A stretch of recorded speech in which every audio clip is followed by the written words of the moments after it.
ஒரே கம்யூனியன்ல உட்காருவோம், ஒரே ரத்தத்தை பானம் பண்ணுவோம், ஒரே சரீரத்தை குடிப்போம். குடிச்சிட்டு அவன் வேற, அவள் இவாள்.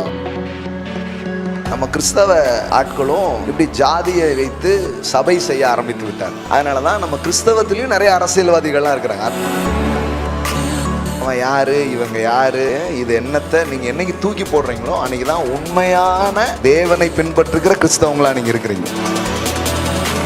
ஆண்டோடைய பிள்ளைங்களா நீங்க ஆயிருக்கிறீங்கன்னா ஒரே தேவனை, ஒரே அப்பாவை தொழுது கொள்றீங்க. அப்போ நீங்களும் நானும் யாரு? சகோதரர்கள். முதல் பாயிண்ட், எல்லோரும் என் உடன் பிறப்புகள். அப்ப என்ன பண்ணும்? அச்சாலும் பூச்சாலும் அண்ணன் தம்பி. அடுத்த பிரச்சனை என்னன்னு பார்த்தா இந்த வரதட்சணை அப்படிங்கிற ஒரு காரியம். சில பேருக்கு ஒரே இது, பரவாயில்ல நமக்கு ஆம்பளை பிள்ளை தான் வரவு, பொம்பளை பிள்ளைங்கன்னா செலவு. என்ன ஒரு எண்ணம் பாரு. டவுரியே ஒரு பெரிய சாபம். நீங்க வாங்குகிறவர்களா இருக்கவே கூடாது, கொடுக்கிறவங்களா இருக்கணும் பாரு.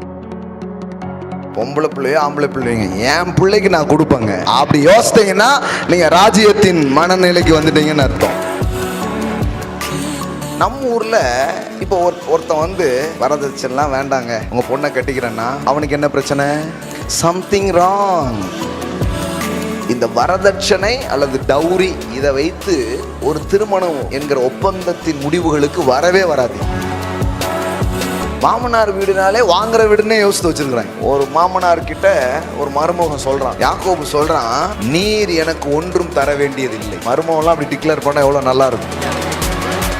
நீர் தந்து எனக்கு ஒன்றும் நிரம்பாது, எனக்கு தர வேண்டிய ஒருவர் இருக்கிறார், அவர் தந்தா என் வாழ்க்கை நிரம்பும். இந்த வரதட்சணை, இந்த குப்பையும் தூக்கி தூரப்போம். இது வந்து போட்டி தான் நடக்கணும். ஒரு டைம்ல எடுத்துக்கொள்றதுக்கு போட்டி, ஏசாவுக்கும் யாக்கோபுக்கும். ஆனா கடவுளின் ஆசீர்வாதத்தை யாக்கோபு சந்தித்து விட்ட பிறகு இப்ப ஒரு போட்டி. என்ன போட்டி தெரியுமா? நான் எடுத்துக்கோங்க தம்பி, எனக்கு இருக்குதுப்பா. இல்லன்னா நீங்க வாங்கிக்கோங்க. இல்ல தம்பி எனக்கு இருக்கு அப்படிங்க. இல்ல நீங்க வாங்கினாதான் எனக்கு சந்தோஷம். முதல்ல போகும்போது வேற பாட்டு, ஊரை தெரிஞ்சுக்கிட்டேன் உலகம் புரிஞ்சுக்கிட்டேன் கண்மணி. இப்ப எப்படி ஆயிட்டாங்க பாருங்க, முத்துக்கு முத்தாக. பாட்டே மாறுது பாருங்க. உறவுகள்லாம் உடஞ்சு போனது என்ன பெரிய காரணம் நீங்க யோசிச்சு பாருங்க. முக்காவாசி இந்த காசு, இந்த சொத்து, இதுவா தான் இருக்கு. ஆபிரகாமுக்கும் லோத்துக்கும் ஒரு ப்ராப்ளம் வருது. அவன் வேலைக்காரனுக்கும் இவன் வேலைக்காரனுக்கும் சண்டை. உடனே ஆபிரகாம் சொல்றான், நாம் சகோதரர்கள், நமக்குள்ள என்ன வேண்டாம்? வாக்குவாதம் வேண்டாம். செழிப்புனா வெறும் பைசா நிறைய வச்சுக்கிறது மட்டும் இல்ல, மனசு பெருசா இருக்கிறது பெரிய செழிப்பாக இருக்கிறது. இந்த பக்கம் வந்துடாத, அப்படி போட அப்படிலாம் சொல்லல. நீ வலது புறம் போனா நான் இடது புறம் போறேன். ஏன்னா ஆபிரகாமுக்கு என்ன தெரியும்னா, நான் எந்த புறம் போறேங்கிறது இல்ல, என் கூட யாரு வாரா அதுதான் என் ஆசீர்வாதத்துக்கு காரணமா இருக்க போகிறது. ஏமாளி அண்ணன், எனக்கு எல்லாமே கிடைச்சிருச்சு அப்படின்னு போயிட்டான் லோத்து. ஆண்டவர் பார்த்துட்டே இருக்கிறாரு. லோத்து போன உடனே தலைவர் இறங்கி வராரு. இறங்கி வந்து சொல்றாரு, அப்பா உனக்கு என்ன வேணாலும் நான் தரலாம். நாம கடவுளுடைய அன்பு நிமித்தம், கடவுளுடைய நாமத்தின் நிமித்தம் நாம ஏதோ உறவுகள்ல சில விஷயத்தை விட்டு கொடுக்கறதுனால கடவுள் சொல்றாரு, நீ எனக்காக உன் உறவுகளில் இதை விட்டு கொடுத்தபடியினால் எல்லையற்ற ஆசீர்வாதங்களை உன் மேல நான் பொழிகிற தேவனாக நான் இருக்கிறேன். ஆமே. அது சில நேரத்துல பாத்தீங்கன்னா அவ்வளோ அழகான படங்கள்லாம் எடுக்கிறாங்க. ரீசெண்டாலாம் சில மூவிஸ் பார்த்துட்டு அப்படியே சுவிசேஷமே கேட்ட மாதிரி இருக்கும். ஆனால் நம்மளோட நம்ம பிரசங்கத்தையே படமாக்கின மாதிரிலாம் இருக்குது சில படங்கள்லாம். அப்பான்லாம் ஒரு மூவி வந்துச்சு. ஒரு ஃபாதர் வந்து தன்னுடைய பிள்ளையை எவ்வளோ அழகாக இந்த நாட்களில் வந்து வளர்க்குறாரு. சமூகத்தின் காரியங்கள், அந்த ஒவ்வொரு வயதில் ஏற்படுகிற மாற்றங்கள், இவைகளுக்கு ஊடாக கல்வி ஒன்றை சொல்லுது, சமூகம் ஒன்றை சொல்லுது. அதுக்கு நடுவில் ரொம்ப அழகாக தன் பிள்ளைய வந்து ஆளாக்கி சாதிக்க வைப்பார். ரொம்ப நல்லா இருக்கு. சில விஷயங்கள்லாம் பார்க்கும்போது நல்ல கருத்துக்கள். நம்ம எந்த மாதிரி ஒரு மனோபாவத்துக்கு வந்துடணும்னா, நல்ல விஷயமா இருந்தால் எடுத்துக்கணும். இன்னும் சொல்லப்போனால் சில பேருக்கு சில கிறிஸ்தவங்க நினைக்கிறாங்கன்னா நிறைய மூவியில் தான் பாதிப்புன்ட்டு. நான் சொல்கிறேன், சில பிரசங்கத்திலே பெரிய பாதிப்பு இருக்குது. அதுக்கு மூவியே பரவாயில்ல, பெசாட்டி அதுக்கு சந்திரமுகி பார்த்துட்டு போயிடலாம். அந்த ரேஞ்சுக்கு சில பிரசங்கங்கள்லாம் இருக்கும். அதனால் நம்ம ஆட்கள் என்ன நினச்சிக்கிறாங்கன்னா, ஒரு புறா அப்படியே பறந்து வரும், 2 மெழுகுத்திரிலாம் எரியும், பைபிள் திறக்கும், பிரசங்கம் பண்ண போகிறாங்க அப்படின்னு உட்காந்துருவாங்க. புறா பறந்து வந்ததுனால அது கிறிஸ்தவ மெசேஜ் ஆகிடாது, மெழுகுத்திரி கொளுத்தி வச்சதுனாலே கிறிஸ்தவ மெசேஜ் ஆகிடாது. என்ன பேசுகிறாங்கிறது கொஞ்சம் கவனிக்கணும் பாருங்கள். அதனால் சம்டைம்ஸ் பார்த்தீங்கன்னா, அன்றைக்கி ஒருத்தர் பேசுகிறாரு, சொல்கிறாரு, அன்றைக்கி காலைல கூட சொன்னேன் நான், பெருக விதைக்கிறவன் பெருக அறுப்பான். அதில் என்ன எல்லோரும் அம்மானி ஆயிட முடியுமா என்ன? அதெல்லாம் ஆக முடியாது. வசனத்தை வந்து கரெக்டாக படிக்கணும், யாரும் அப்படிலாம் ஆக முடியாது அப்படிங்கிறது. இதுக்கு சில படத்தை பார்த்தாலே இப்போ நமக்கு பரவாயில்ல, ஏன்னா அவனாவது எப்படியாவது தன்னம்பிக்கை இருந்தால் முன்னேறலாம் அப்படின்னு எடுத்துடுறாங்க. இந்த கிரிக்கெட்டர்னு ஒரு மூவி பாருங்கள், சொல்ல பார்க்க நம்ம சர்ச்சுக்கு தான் வந்திருக்கோமா, என்ன வாட்ஸ் கோயிங் ஆன் பாங்கிறீங்க சில பேர். கொஞ்சம் இயல்பாக இருக்கலாமா, எதுக்கு போட்டு நடிச்சுக்கிட்டு. தி கிரிக்கெட்டர் அந்த மூவி பேர். பாஸ் என்ன மாதிரி ஒரு மூவி, பார்த்துட்டு அவ்வளோ பிரமிப்பாக இருந்துச்சு. தி கிரிக்கெட்டர் ஜெர்சி அப்படின்னு ஒரு பையனை வந்து ஒரு டிஷர்ட் வாங்கிறது தான் அவனுடைய கனவு. ஒரு சின்ன பையன், ஒரு அப்பா வாழ்க்கையில் பெரிய தோல்வியில் போயிருப்பார், ஆனால் அந்த பையனுடைய கனவை நிறைவேற்றணுங்கிறதுக்காக அவர் எடுக்கிற முயற்சி, அவர் வாழ்க்கையில் அடைந்த தோல்வியிலிருந்து எழும்பி மறுபடியும் ஒரு பெரிய சாதனையாளராக மாறுவார். பார்த்தா அவ்வளோ இன்ஸ்பிரேஷன், லவ் அண்ட் இன்ஸ்பிரேஷன்ஸ் அப்படி இருக்கும் பாருங்கள். அதனால் நமக்கு வந்து பிரசங்கம்னா கரெக்டுங்க, மூவினா தப்புங்க அப்படிலாம் கிடையாது. எப்பொருள் யார் யார் வாய் கேட்பினும் அப்பொருள் மெய்ப்பொருள் காண்பது அறிவு. இந்த சபை மக்களை நான் அப்படி தான் வழிநடத்த விரும்புகிறேன். யார் சொல்கிறாங்கிறது முக்கியம் இல்லை, சொல்கிறது நல்லதாக இருந்தால் எடுத்துக்கணும். ஆமென். ஆமாம். அதனால் அவர் வெள்ளைச்சட்டை போட்டு சொன்னாருங்க கரெக்டாக இருக்கும், இவன் கலர் கலராக போட்டு சொல்கிறான் தப்பாக இருக்கும். இது எப்படி இருக்குன்னா, வெள்ளையாக இருக்கும் போய் சொல்ல மாட்டான்டா, அந்த மாதிரி ஆகிடுது இது. வெள்ளையாக இருக்கிறவன் போய் சொல்ல மாட்டான் அப்படிங்கிற மாதிரி ஆகிடுது. இதெல்லாம் எங்கேருந்து கண்டுபிடிச்சாங்கன்னு தெரில. அப்படி கிடையாது, அது சரியாக இருக்கா, வெள்ளையாரோ கருப்பாக இருக்கிறானோ ப்ரௌனாக இருக்கானோ, that's not the things. So அது சரியான விஷயமா இருந்தால் என்ன பண்ணணும், ஏற்றுக்கொள்ளணும், அதை வந்து புரிஞ்சுக்கணும். ஸோ தென் அது ஒரு பெரிய வளர்ச்சியை நோக்கி போக முடியும். சமீப நாட்களில் பார்த்திங்கன்னா இந்த கிறிஸ்தவங்களை ரொம்ப குறைச்சி இது பண்ணி மூவிலாம் வந்துடுச்சுன்னு ஒரு பெரிய சர்ச்சை நடந்துகிட்ருக்கு. எங்கே பார்த்தாலும் அதை பற்றி பேசிக்கிட்டே இருக்கிறாங்க ஆட்கள்லாம். அப்போ எல்லோரும் பார்த்துட்டு வந்து தான் பேசுகிறாங்க. நான் பார்த்துட்டேன்னு தைரியமாக சொல்கிறேன். அவர்கள் அப்படியாக கர்த்தர் எங்கள் ஆவியிலே வெளிப்படுத்தினார்கள் அப்படின்ட்டு ஆவியிலே போட்டு காமிச்சிட்டாரா திருட்டு விசிடியை. பரவாயில்ல, என்ன மாதிரின்னு தெரில, ஆவிலே பார்த்துட்டு பேசிகிட்டு இருக்காங்க போல். நான் நிஜமாகவே போய் பார்த்தேன், இவங்க சொல்லுத அளவுக்கு ஒன்றும் இல்லை, சப்புன்னு போயிடுச்சு. கிறிஸ்தவத்தை ரொம்ப திட்டாங்க, ரொம்ப இது பண்ண. ஆக்சுவலி அந்த படத்தினுடைய வெற்றிக்கே நம் கிறிஸ்தவர்கள் தான் காரணர்களாக இருக்கிறார்கள். டைரக்டர் வந்து ஒரு ஷேர் வந்து சபைக்கெல்லாம் கொடுக்கணும். ஏன்னா இவங்க தான் முக்குக்கு பேசி அதுக்கு யாரும் போய்விடாதீர்கள், அதுக்கு யாரும் போய்விடார்கள், அதுக்கு யாரும் போய்விடாதீர்கள், அந்த தேட்டரில் ஓடுது போயிடாதீங்க, இந்த ஊரில் போட்டிருக்காங்க போயிடாது, இவங்க தான் விளம்பரம் ஏற்படுத்தியிருக்கிறாங்க. நாங்கள் போகணுன்னு யோசிக்கவே இல்லையே சார், இவங்க சொல்ல இது மாதிரி நிறைய ஒவ்வொரு காலகட்டத்துலேயும் வந்திருக்குது. அந்த படத்தெல்லாம் ட்ரான்ஸ் அப்படின்னு ஒரு மூவி மலையாளத்தில் எடுத்தாங்க, ட்ரான்ஸ். அது மாதிரி தி டாவின்சி கோட் அப்படின்னு இங்கிலீஷில் எடுத்தாங்க. இப்படி கிறிஸ்தவ விஷயத்துக்கு எதிராக யாராவது ஒரு கருத்தை என்ன பண்ணுறாங்க, எப்போமாவது எடுக்க தான் செய்கிறாங்க. அது இவங்க அப்படியே விட்டுட்டா போயிடும். ஆனால் இவங்கெல்லாம் போய் காப்பாற்றுறோம் நாங்கள் அப்படின்னு இவங்க சொல்கிறதுனாலே அந்த மூவிலாம் என்ன ஆகிடுது, பெருசாக ஹிட் ஆகிடுது. அதனால் இப்போ வந்த ருத்ர தாண்டவம் வெற்றி பெற்றதற்கு காரணம் நம் கிறிஸ்தவர்களே கிறிஸ்தவர்களே கிறிஸ்தவர்களே என்று சொன்னால் மிகையாகாது. இவங்க தான் இதை ரொம்ப ஹிட் பண்ணி என்ன பண்ணிட்டாங்க, ஜெயிக்க வச்சுருக்குறாங்க. அதில் சில காட்சிகள் வந்து இப்படி நம்மளை குறைச்சி சொல்கிறதா வருது அப்படின்ட்டு என்ன பண்ணிக்கிறாங்க, வச்சுருக்கிறாங்க. அப்படிலாம் ஒன்றுமே கிடையாது பாருங்க, அப்படிலாம் ஒன்றுமே கிடையாது. யாரையும் குறைச்சிட முடியாது. அவங்க வந்து சில விஷயங்கள் கொஞ்சம் நியாயமாக தான் இருக்குது, அதை வந்து நம்மளே புரிஞ்சுக்கணும். அவங்க என்ன கேட்குறாங்க, கிறிஸ்தவர்களான பிறகும் ஏன் ஜாதி வச்சுருக்கேன்னு கேட்குறான். நியாயமான கேள்வி தானே? எத்தனை பிரசங்கத்தில் நான் கேட்டிருக்கேன். இங்கே நியாயமான கேள்வியா இல்லையா?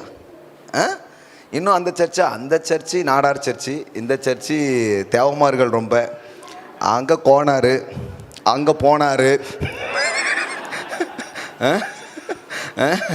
இப்படியே தான் ஃபார்ம் பண்ணி வச்சுருக்காங்க. அவன் கேட்குறான், எப்பா நீன்னா ஏன் இப்படி இருக்கீங்க அப்படிங்கிறாங்க. அரசு சலுகைக்காக இன்னும் சில பேர் தங்கள் பேரை எப்படி தான் வச்சுருக்குறாங்க, ஹிந்துன்னே வச்சுருக்குறாங்கன்னு அதை கேட்குறாங்க. நியாயமான கேள்வி தான்.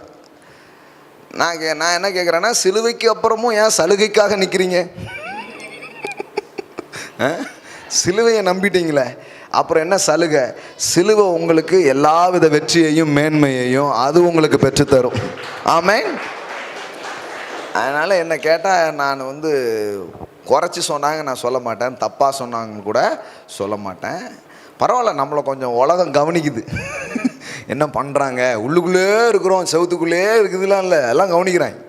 அதெல்லாம் நல்லா கவனிக்கிறாங்க. சார் கவனிக்கிறாங்கிறது சந்தோஷம். அப்போ இந்த மாதிரி சில கேள்விகள்லாம் கேட்குறாங்க, ஏன் அப்படி வச்சுருக்குறாங்க அப்படின்ட்டு. நல்லது தான், நல்லது தான். அதனால் மற்றபடி ஒன்றும் பெருசாக ஒன்றும் இல்லை பாருங்கள். அப்படி தாக்கிட்டாங்க, அப்படி குறைச்சி பேசிட்டாங்க அப்படிங்கிறாங்க, அந்த மாதிரி ஒன்றுமே கிடையாது. இதுக்கு முன்னாடி இந்த மூக்குத்தி அம்மன்ட்டு ஒன்று அது எடுத்தாங்க, ஏதோ குறைச்சி போட்டாங்கன்ட்டு எல்லாம் கிடையாது. எப்போவுமே மனிதர்கள் மதத்துக்கு எதிராக ஒன்றை பேச முடியும். ஆனால் ஒன்று தெரிஞ்சுக்கோங்க, சுவிசேஷத்துக்கு எதிராக யாருமே பேச முடியாது. இவங்க பேசுகிறது எல்லாமே ஒரு மதத்துக்கு எதிராக தான் என்ன பண்ண முடியும், பேச முடியும். ஏன்னா நம்மளும் கிறிஸ்தவங்களும் மற்ற மதங்களுக்கு எதிராக எவ்வளோ பேசியிருக்கிறாங்க தெரியுமா உங்களுக்கு? அவங்கள கடவுள் கூப்பிட்டது இன்னொரு மதத்துக்கு எதிராக பேசுறது கிடையாது. அவங்கள தேவன் கூப்பிட்டது சுவிசேஷத்தை பிரசங்கிக்க. இவங்க சுவிசேஷத்தை விட்டுட்டு நீ கல்லை கும்பிடுற, மண்ணை கும்பிடுற, நீ ஆமாம் சாத்தானை கும்பிட்டு கொண்டிருக்கிறாய் அப்படி இப்படின்ட்டு என்ன பண்ணிட்டாங்க, நிறைய சொன்னதுனால அவங்க கொஞ்சம் கடுப்பாயிடுறாங்க. கடுப்பாயிட்டு ஏதாச்சும் இது பண்ணிகிட்டே இருக்கிறாங்க. ஆக்சுவலி அது குட் நியூஸே கிடையாது. குட் நியூஸ் நாம் தேவன் மனுஷனுக்காக என்ன செய்தார், மனிதன் மேலே அவர் என்ன அன்பு வச்சுருக்கார், இதை சொல்லிட்டாலே மற்றதெல்லாம் எல்லாத்துக்கும் என்ன பண்ண ஆரம்பிச்சிட்டோம், விளங்க ஆரம்பிச்சிட்டோம். அதுதான் ரொம்ப முக்கியம். பாருங்கள், நம்ம ஆட்களும் கொஞ்சம் வாய் கொஞ்சம் மாறணும். ஆமாம், அதனால தான் அவங்களும் கோவமாயிடுறாங்க. கோவமாயிட்டு ஏதாவது கருத்து போடுறாங்க, வீடியோ போடுறாங்க, அதை கட் பண்ணி போடுறாங்க, அப்புறம் நம்ம அதுக்கு விளக்கம் சொல்கிறாங்க. நம்ம ஆட்கள் இப்படி மாற்றி மாற்றி என்ன பண்ணிட்டு, மீடியா வேறு இப்போ ரொம்ப எல்லார் கையிலையும் வந்துடுச்சா, அதனால் ஆளுக்கு என்ன பண்ணுறாங்க, நல்லா எடுத்து யூஸ் பண்ணுறாங்க. ஸோ நம்ம சரியான ஒன்றை அறிவித்தா கண்டிப்பாக மக்கள் இன்றைக்கி ஒன்றும் முட்டாள்கள் கிடையாது. நான் நம்புகிறேன் எந்த காலத்தை விட இந்த காலத்து மக்களுக்கு ரொம்ப அதிகவே ஞானம் இருக்கிறது அப்படின்னு நான் நம்புகிறேன். அதனால் சும்மா ஜனங்களெல்லாம் ஏமாற்றிட முடியாது. அவங்களுக்கு கொஞ்சம் சிந்திக்கிற திறன் இருக்குது. கண்டிப்பாக யோசித்து பார்ப்பாங்க, இது நியாயமா சரியா அப்படிங்கிறதெல்லாம் அவங்கள என்ன பண்ணிவிடுவாங்க, யோசித்து முடிவுக்கு வந்துடுவாங்க. அதனால் நம்ம போட்டு ரொம்ப பெரிய விளக்கம் கொடுக்க வேண்டியதில்லை, யாரையும் காப்பாற்ற வேண்டியதில்லை. முக்கியமாக கத்தரை நீங்கள் காப்பாற்றாதீங்க, கத்தர் தான் உங்களை காப்பாற்றுவார். ஆமாம், சாமியை காப்பாற்றுற முயற்சியில் நீங்கள் இறங்கிடாதீங்க, சாமி தான் நம்மளை காப்பாற்றணும். அதனால் இது வேறன்னு புரியாததுனால நம்மளும் அவங்கள மாதிரி என்ன பண்ணிகிட்ருக்குறோம், நிறைய ட்ரை பண்ணிகிட்ருக்குறோம். ஸோ சில கருத்துக்களை ஏன் சொல்கிறேன்னா, சமூகத்தில் இருக்கிறோம், நம்மளை சுற்றிலும் பல்வேறு காரியங்கள் பேசப்படுகிறது, விமர்சிக்கப்படுகிறது. ஸோ நாம் அதை குறித்து ஒரு தெளிவாக இருக்கணுங்கிறதுக்காக இதை இந்த மாலையில் சொல்கிறேன். அதனால் யாரும் அவங்க குறைச்சி பேசுகிறாங்க, இவங்க குறைச்சி பேசுகிறாங்க அப்படிலாம் கிடையாது. நிறைய நேரத்தில் நம்மளே சபையில் அதெல்லாம் என்ன பண்ணியிருக்கிறோம், பேசியிருக்கிறோம். ஆண்டுடைய பிள்ளைங்களாம் நீங்கள் ஆயிருக்கிறீங்கன்னா ஒரே தேவனை, ஒரே அப்பாவை தொழுது கொள்கிறீங்க. அப்போ நீங்களும் நானும் யார், சகோதரர்கள். ஆமென். பக்கத்தில் பார்த்து சொல்லுங்கள், நாம் சகோதரர். ஆமாம், நீங்களாம் சகோதரின்னு சொல்லிவிடுங்க. நாம் சகோதரர், நாம் சகோதரி. ஆமென். அதான உண்மை, அதான் உண்மை. உங்களுக்கு எந்த தெருவு? ஓ, அந்த தெருவா? அப்போ அது அந்த பிசாசை ஓட்டி தான் ஆகணும், அந்த ஜாதி பிசாசை துரத்தி தான் ஆகணும். ஆமென். அது மோசமான ஒன்று. அப்போ அது நியாயமானது தான். ஆமாம், உபவாசம் இருந்தாவது துரத்திட வேண்டியது தான். அந்த ஜாதி பிசாசை. ஆமாம். ஸோ அது தேவையே கிடையாது. அந்த குப்பைகளுக்கு இங்கே இடமே கிடையாது. அதை கொளுத்திடணும். அதை கொளுத்திடணும். அப்படியே முன்னேறி வந்துக்கிட்டே இருக்குது. நான் கொஞ்ச நாளில் பாருங்கள், அது எங்கே மாறுதுன்னு எனக்கு தெரியாது. இங்கே கண்டிப்பாக அது இல்லாமல் போய் ஒரு பெரிய மாற்றங்கள் கண்டிப்பாக வரும். ஆமென். அது ஏதோ ஒரு சில மதங்கள் மனிதனுக்குள் பாகுபாடை கொண்டு வந்து போட்ட விதைகள். வேதவசனம் சொல்லுகிறது, அவர் நம்மை ஒரே இரத்தத்தினால் தோன்ற பண்ணினார். அப்போஸ்தலரில் வாசித்திருக்கீங்களோ? நீங்கள் வச்சுருக்க பைபிளில் தான் இருக்குது. இந்த பூமியில் இருக்கிற எல்லா ஜனங்களையும் அவர் என்ன பண்ணாராம்? ஒரே இரத்தத்தால் தோன்ற பண்ணினார். அப்போது நீங்கள் எல்லாரும் யாராயிட்டீங்க? இரத்தத்தின் இரத்தமே, உடன் பிறப்பே, அந்த மாதிரி ஆயிட்டீங்க. கரெக்டா? அப்போ நீங்கள் இரத்தத்தின் இரத்தம், உடன் பிறப்பு, அந்த மாதிரி தாங்க. பாருங்கள், அப்போஸ்தலர் 17:26 நல்லா படிச்சுக்கோங்க. மனுஷ ஜாதியான சகல ஜனங்களையும் அவர் ஒரே இரத்தத்தால் தோன்ற பண்ணி, எல்லாம் சொல்லுங்கள், ஒரே இரத்தத்தில் தான் தோன்ற பண்ணிரு. ஒரு மனுஷனை தான் உண்டாக்குனாரு, ஒரு மனுஷை தான் உண்டாக்குனாரு. அவங்ககிட்ட இருந்து தான் எல்லாருமே என்ன பண்ணியிருக்கிறாங்க? வந்திருக்கிறாங்க. இந்த நாய் இனம் இருக்குது பார்த்தீங்களா, நாய், அதை ஆராய்ச்சி பண்ணுறவங்க சொல்கிறாங்க, இப்படி பார்த்தா எல்லாமே ஒரு வகையான ஒரு இதில் இருந்து தான் அப்படி என்ன பண்ணிகிட்டே இருக்குது, அது வந்திருக்கு அப்படின்னு கண்டுபிடிச்சிருக்காங்க. நாய்க்கு மட்டும் அந்த வரலாறு இல்லை, நமக்கும் அதே தான்.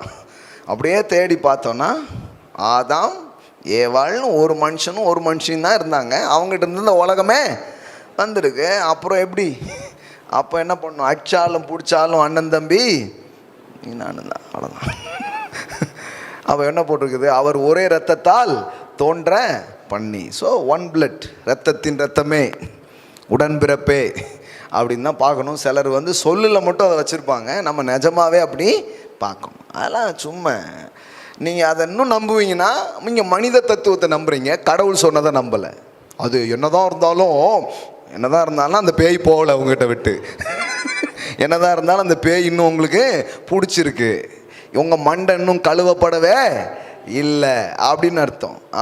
ஆமாம், அது துரத்திடணும். அது பரமபிதா நடாத நாற்றுகள் எல்லாம் வேரோடு, இதெல்லாம் பரமபிதா நட்ட நாட்டு கிடையாது. ஆமாம், இது இங்கே இந்த உலகத்தில் இருக்கிற குப்பையிலிருந்து வந்த தத்துவங்கள்.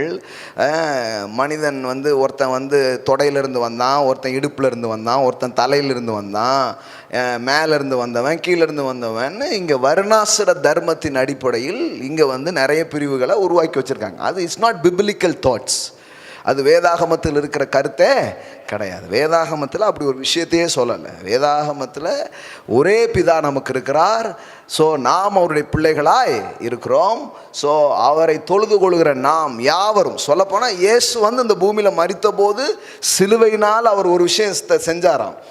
என்ன செஞ்சாராம்? எபேசியரில் பார்த்தீங்கன்னா, உலகத்தில் அந்த நாட்களில் 2 பிரிவு தான். பைபிள் 2 பிரிவு தான் வைக்குது. ஒன்று ஜூ, இன்னொன்று ஜென்டைல்ஸ். ஒன்று யூதர்கள், இன்னொன்று புறஜாதிகள். 2 பிரிவு தான். அதையும் இயேசு என்ன பண்ணாராம்? சிலுவையில் பகையை சிலுவையினால் கொன்று, எல்லாம் சொல்லுங்க, பகையை சிலுவையினால் கொன்று அதனாலே இரு திறத்தாரையும் ஒரே சரீரமாக தேவனுக்கு ஒப்புரவாக்கினார். ஆமென். பாருங்க, 15வது வசனம் பாருங்க. சட்ட திட்டங்களாகிய நியாய பிரமாணத்தை தம்முடைய மாம்சத்தினாலே ஒழித்து இரு திறத்தாரையும் தமக்குள்ளாக ஒரே புதிய மனுஷனாக சிருஷ்டித்து இப்படி சமாதானம் பண்ணி. ஆமென். அதெல்லாம் உடைச்சிட்டார்.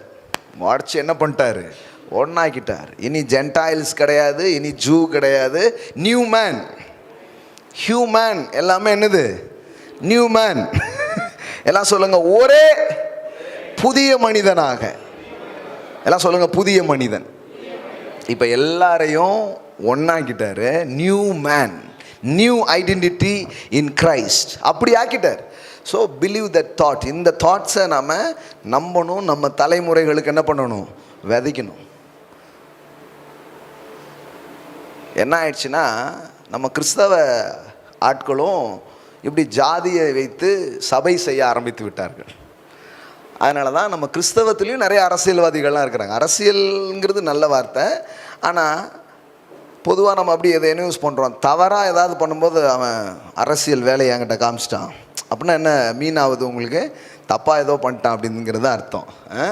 ஸோ இவங்களுடைய லாபத்துக்காக என்ன பண்ணிட்டாங்க, ஒரு ஜாதிய தலைவர்களாக இவங்களும் என்ன பண்ணிட்டாங்க, தங்களை வெளிப்படுத்த ஆரம்பிச்சிட்டாங்க. ஸோ வேதவசனம் சொல்லுது, இரு திறத்தாரையும் ஒன்றாக்கினார். எல்லாம் சொல்லுங்கள், ஒன்றாக்கினார்.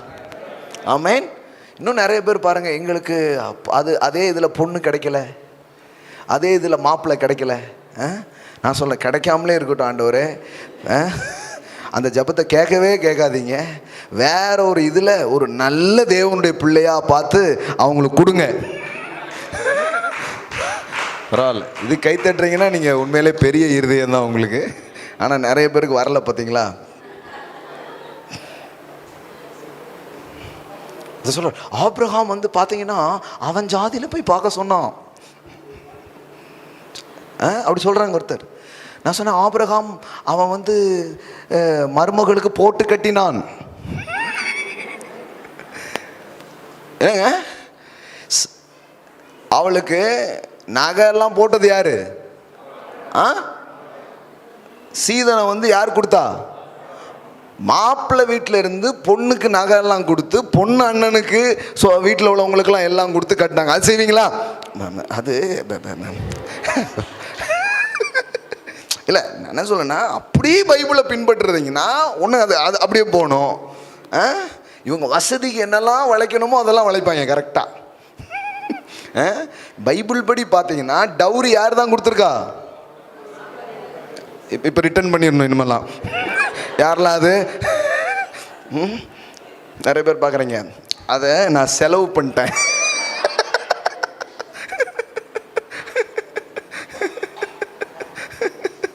அந்த மாதிரி தான் நினைக்கிறீங்க கொஞ்சம் பேர். முதல்ல அதுவே ஒரு பெரிய சாபம் பாருங்கள். டவுரியே ஒரு பெரிய சாபம். நீங்கள் வாங்குகிறவர்களாக இருக்கவே கூடாது, கொடுக்குறவங்களா இருக்கணும் பாருங்க. ஆமேன். நீங்கள் கொடுக்குறவங்களா இருக்கும். ஆமேன். சில பேருக்கு ஒரே இது, பரவாயில்ல நமக்கு ஆம்பளை பிள்ளை தான் வரவு, பொம்பளை பிள்ளைங்கன்னா செலவு. என்ன ஒரு எண்ணம் பாருங்க. அப்படி கிடையாது. பொம்பளை பிள்ளையோ ஆம்பளை பிள்ளைங்க என் பிள்ளைக்கு நான் கொடுப்பேங்க அப்படி யோசித்தீங்கன்னா நீங்கள் ராஜ்யத்தின் மனநிலைக்கு வந்துட்டீங்கன்னு அர்த்தம். இல்லைன்னா இந்த உலகம் சொல்கிற தரித்திரத்தை வாழ்கிறீங்கன்னு அர்த்தம். உங்களுக்கு தெரியுமா, யோபுவின் காலத்திலேயே வேதவசனம் சொல்லுது, யோபுவின் குமாரத்தியை போல அழகான பிள்ளைங்க யாருமே கிடையாது. ஆனால் யோபுவின் குமாரத்திகளுக்கு யோபு என்ன பண்ணாருன்னு வேதத்தில் இருக்கு பாருங்க. வாசிக்கிறீங்களா? நினைக்காது. நாங்கள் யோபுவின் சொறி சரங்க தவிர வேற எதையுமே படித்ததில்லை. அவனுக்கு சொறி, அவனுக்கு சிறங்கு, இதே தான் படிக்கிறது. எந்த பைபிள் வச்சிருக்காங்கன்னே தெரிய பாருங்க. யோபுனால என்னதான் ஞாபகம் வருது? அப்படியா ஓட்டை எடுத்து சொரிந்து கொண்டு இருந்தான். காந்தா அரே காந்தா,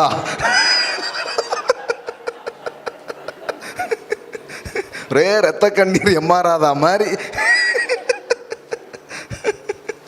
கொஞ்சம் பாருங்க, பைபிளில் எவ்வளோ நல்ல உயரிய காரியங்கள் இருக்குது. அதனால இவங்க கண்ணுங்க தெரிய மாட்டேங்குது. பிரதர், நான் இவ்வளோ நாள் படிச்சேன்னு தெரிய மாட்டேங்க. உங்கள் கண்ணுக்கு எப்படி தெரியும்? எடுத்துட்டீங்களா? 42 பாருங்க, 13வது வசனத்து பாருங்க. 7 குமாரர்களும் 3 குமார்த்திகளும் அவனுக்கு பிறந்தார்கள். எத்தனை பிள்ளை? 10 பிள்ளைங்க. Prize card. இருக்கிறது ஒரு பெரிய ஆசீர்வாதம். சரியா? இப்போ பாருங்க, மூத்த மகளுக்கு எமிமால் என்றும், 2ஆம் மகளுக்கு கெட்ரியால் என்றும், 3ஆம் மகளுக்கு கெரனாப்பு என்று பெயரிட்டான். தேசத்தின் எங்கும் யோபுவின் குமார்த்திகளைப் போல் சௌந்தரியமான பெண்கள் காணப்படவில்லை. இதெல்லாம் ஒரு ஆசீர்வாதம், அழகு ஒரு ஆசீர்வாதம். எல்லாம் சொல்லுங்க, அழகு ஒரு ஆசீர்வாதம். ஆமேன். ஆமாம், அங்கே பாருங்க, காணப்படவில்லை. அவர்கள் தகப்பன் அவர்கள் சகோதரரின் நடுவிலே அவர்களுக்கு சுதந்திரம் கொடுத்தான். ஆமேன். என்ன பாருங்க, இது எந்த காலத்தில் எழுதியிருக்கு? பெண்களுக்கு உரிமை வேண்டும், பெண்களுக்கு சொத்துக்களை கொடுங்கள்னு இப்போ போராடிட்டு இருக்கிறாங்க. ஆனால் வேதம் எழுதப்பட்ட காலம் எப்போ உங்களுக்கு தெரியுமா? பைபிள்லேயே ரொம்ப பழமையான புத்தகம் எது தெரியுமா? யோபு தான். யோபு தான். ஆசாரியன் யாருமே இல்லாத ஒரு காலம் அது. அவனே பலியிடுறான். No temple, no priest. சொல்லப்போனால் மோசே இவங்களுக்கெல்லாம் ஆபிரகாம்ங்கிற அவர் அந்த மாதிரி ஒரு காலகட்டத்தில் வாழ்ந்த ஒரு மனிதர் தான் யோபு. பாருங்களேன், பைபிளில் இது வந்து ஒரு பாடல் புத்தகங்கிறதுனால இங்கே தூக்கி வச்சுருக்கிறாங்க, சங்கீதத்தின் பக்கத்தில் வச்சுருக்கிறாங்க. அப்போ கவனிச்சு பாருங்கள், அவ்வளோ பழமையாக எழுதப்பட்ட அதில் அங்கே என்ன போட்டிருக்கு பாருங்கள். And that father cave them in an inheritance among the brothers. அதாவது தன்னுடைய பிள்ளைகளுக்கு சகோதரருக்கு என்ன சொத்துக்களை கொடுத்தானோ அதே விதமான சொத்துக்களை தன்னுடைய பெண் பிள்ளைகளுக்கு யோபு கொடுத்தான் என்று வேதவசனம் சொல்லுகிறது. ஆமென். ஆண் பிள்ளையோ பெண் பிள்ளையோ என் பிள்ளைக்கு நான் கொடுப்பேங்க. ஆமென், ஹல்லேலூயா. அதான் ஆசீர்வதிக்கப்பட்ட ஒன்று பாருங்க. பட் நம்ம ஊரில் சம்டைம்ஸ் இந்த டவுரி வந்து இந்த வரதட்சணைங்கிறது எப்படி ஆகுதுன்னா, சில நேரத்தில் சொத்து வந்து கொடுக்குறதில்ல. அதனால் அந்த சொத்துக்கு ஒரு வடிவம் மாதிரி இதை என்ன பண்ணிடுறாங்க, வச்சு கொடுத்துட்றாங்க. ஸோ சந்தோஷமாக செஞ்சால் எதுவுமே தப்பு இல்லை. ஆனால் இங்கே என்ன ஆயிடுச்சுன்னா, எல்லாமே ஒரு நிபந்தனையை போட்டு எத்தனை இது 10 பவுன் கம்மியாக, அப்போ அந்த பொண்ணு வேண்டாம். என்ன உங்கள் பையனை என்ன விலை பேசி விற்கிறீங்களா? சந்தையில் மாடெல்லாம் வைப்பாங்களே அது மாதிரி ஆகிப்போச்சு. வேண்டாம் வேண்டாம் வேண்டாம் வேண்டாம், 10 கம்மி, ஒரு 5 பவுன் கூட்டி வந்தீங்கன்னா என் பையனை இது பண்ணலான் இருக்கேன். ஆக்சுவலி பார்த்தா அந்த பொண்ணு வீட்டுக்கு வந்து எல்லா வேலையும் பார்த்து தகப்பன் தாயெல்லாம் விட்டு இங்கேயே இருக்க போகுது. ஆனால் அதுதான் கொண்டு வருது, அதுதான் கொண்டு வருது. அப்போ நல்லா கவனிங்க, ரொம்ப முக்கியமான விஷயம் என்னென்னா, அந்த நாட்களிலேயே யோபுவின் காலத்திலேயே எவ்வளோ பழமையான அந்த நாட்கள்லேயே ஒரு காரியம் நடந்திருக்குது. அது என்ன அப்படின்னு சொன்னால், சுதந்திரம், பெண் பிள்ளைகளுக்கு சொத்துரிமையை அப்பொழுதே கொடுக்கப்பட்டிருக்கிறது. ஆமென்.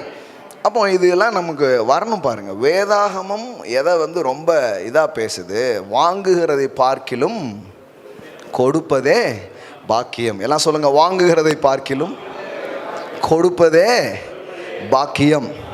ஆமென்.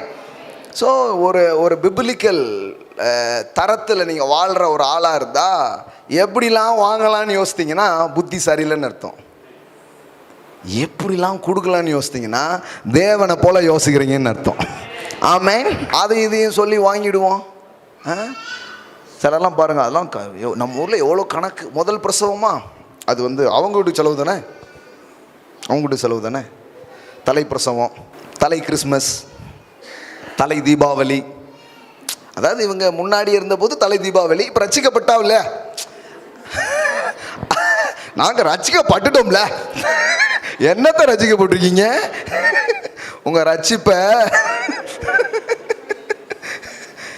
இவங்க என்ன நினைக்கிறாங்கன்னா, நாங்கள் வந்து கிறிஸ்டியன் ஆகிட்டோம்ல, ரசிக்கப்பட்டோம்லான். ரசிக்கப்பட்டால் கொடுக்கணும். நீ அன்பால் செய்யப்பட்டால் எதுவுமே தப்பு கிடையாது. ஆனால் இதெல்லாம் ஒரு நிபந்தனை வச்சுருப்பாங்க பாருங்கள். அதனால தான் நிறைய பேர் சொல்லியிருக்காங்க, என்ன எங்கள் மாமியார் ஆகுன்னா பைபிள் தூக்கிட்டு போகுது, ஆனால் அது பேசுகிற பேச்சை பார்த்தா எனக்கு கடவுள் மேலேயே நம்பிக்கை போயிடுச்சு அப்படிங்க. ஏன்னா இவங்க பேசுகிறது பூரா அந்த 5க்கும் 10க்கும் இந்த சில்லற காசை பற்றி பேச, அல்லேலூயா, இது என்ன அல்லேலூயா போடுது, கேட்டாலே கடுப்பேத்துறார் மை லாட் அப்படிங்கிற மாதிரி தான் இருக்குது. என்னென்னா புத்தி பூரம் இப்படி ஆயிடுச்சு பாருங்களேன் நிறைய பேருக்கு. விடுதலையே இல்லை மனசில். இன்னும் அந்த ட்ரெடிஷ்னல் திங்கிங், இன்னும் அந்த பாரம்பரியமான எண்ணங்களை தான் உள்ளே வச்சுக்கிட்டே இருக்குது. ஒரு பட்சபாதம் பார்க்குறது உறவுகளுக்குள்ள, அவங்க வேற இவங்க வேற, மனிதர்களுக்குள்ளே ஒரு பாரபட்சம் பார்க்குறது, இவங்க சொந்தக்காரங்க அவங்க சொந்தக்காரங்க, இவங்க வந்தால் இப்படி இவங்க வந்தால் இப்படி, இதெல்லாம் பாருங்கள் ஒரு மெச்சூரிட்டியே இல்லாத ஒரு மனநிலையில் மக்கள்லாம் என்ன பண்ண ஆரம்பிச்சிட்டாங்க, வாழ ஆரம்பிச்சிட்டாங்க. அதனால தான் ரொம்ப கோயிலுக்கு போகிறது நல்லது தான். ஆனால் கோயிலுக்கு போக போக நம்ம மனசுலையும் நம்முடைய பிலீஃப் சிஸ்டத்துலேயும் நம்முடைய வேல்யூ சிஸ்டத்துலேயும் ஒரு மாற்றம் வரணும். ஆமென். அப்படி வரலன்னா ஒன்றும் பெரிய புரோஜனம் இல்லை பாருங்கள், பெரிய புரோஜனமே கிடையாது. இந்த உலகத்தின் மதிப்பீடுகளுக்கும் என்னுடைய மதிப்பீடுகளுக்கும் ஒரு மாற்றம் வரணும். ஸோ முதல் பாயிண்ட், எல்லோரும் என் உடன் பிறப்புகள். எத்தனை பேர் நம்புறீங்க? கர்த்தர் அற்புதமான ஒரு மணமகனை எங்களுக்கு கொண்டு வரணும். அது என்ன ஏதுங்கிறதுலாம் எங்களுக்கு முக்கியமே கிடையாது. இப்படிப்பட்ட ஒரு சத்தியத்தை, இப்படிப்பட்ட கிருபையை, விசுவாசத்தை பின்பற்ற ஒரு ஆளாக இருக்கணும் அப்படின்னீங்கன்னா செலவை கூட நம்மளே செஞ்சு சூப்பராக கல்யாணத்தை பண்ணி வச்சுருவோம். ஆமென். ஆமாங்க, அதெல்லாம் ஒரு விஷயமே கிடையாது. நம்ம ஊரில் இப்போ ஒருத்தன் வந்து வரதட்சணைலாம் வேண்டாங்க, உங்கள் பொண்ணை கட்டிக்கிறேன்னா அவனுக்கு என்ன பிரச்சனை? Something wrong. ஏன்னா அவனை நல்லவனாகவோ அவன் வந்து நல்ல மனசுக்காரனாகவோ அவங்க பார்க்குற இருதயமே கிடையாது. மாப்பிள்ளைக்கு ஏதோ கோளாறு, ஏதோ குறை இருக்கு, இல்லைன்னா வேண்டாம்னு சொல்லுவாங்களா? ஏன்னா அவங்க இதுதான் பாருங்க, எல்லாம் கோணலும் மாறுபாடுமா இருக்கு. எப்படி சொல்லுது பாருங்க வேதவசனம், கோணலும் மாறுபாடுமான ஒரு சந்ததியா இருக்க. இப்படின்னா அப்படிமா, அப்படின்னா இப்படிமா, அந்த மாதிரி ஆட்கள் பாருங்க. ஆமாம், ஒன்றுமே வேண்டாம் பரவாயில்ல அப்படின்னா அப்போ சம்திங் ஏதோ நோய்கி இருக்கு போல. அந்த நல்ல ஆளை அப்படிலாம் என்னெல்லாமோ யோசிக்கணும்னு என்ன பண்ணிடுவாங்க, யோசிக்க வச்சிருவாங்க. அப்போ அதுவும் புரியணும் பாருங்கள். கர்த்தர் வந்து இப்படி ஒரு சில திருமணங்கள்லாம் நான் அப்படி கேள்விப்பட்டேன், ரொம்ப சந்தோஷமாக இருந்துச்சு.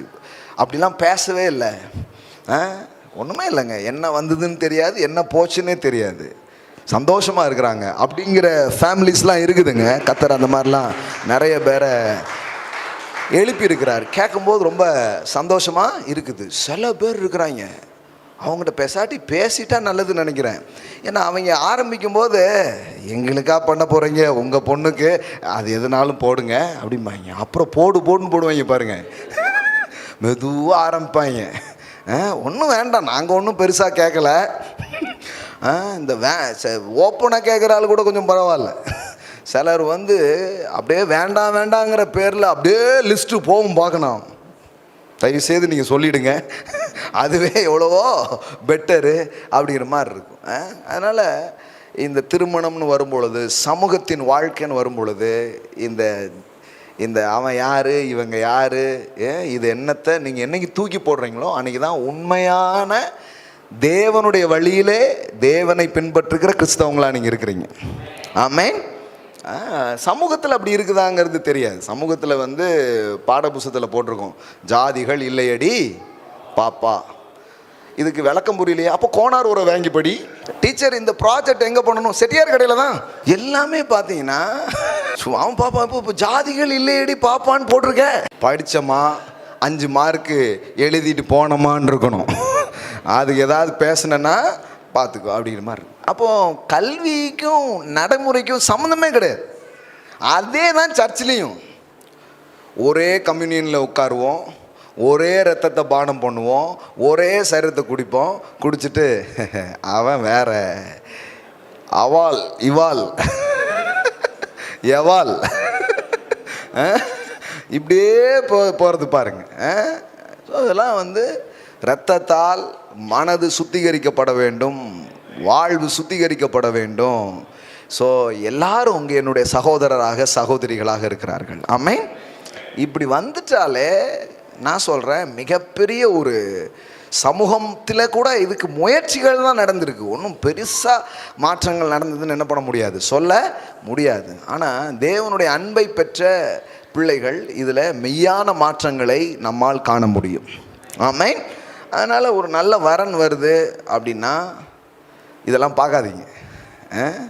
அந்த சொந்த ஜாதிக்காரங்க தான் அவ்வளோ பிரச்சனையை பண்ணியிருப்பாங்க. நிறைய பேர் அவ்வளோ பட்டிருப்பாங்க. ஆனால் அதெல்லாம் பார்க்காதீங்க. அவங்க தேவனுடைய வார்த்தையை நம்புகிறவங்களா இருக்கிறாங்களா, தேவனை பின்பற்றுறவங்களா இருக்காங்களா, அப்படி பார்த்து என்ன பண்ணணும், அதை அங்கீகரிக்கணும். தேவன் அதில் சந்தோஷப்படுகிறார்.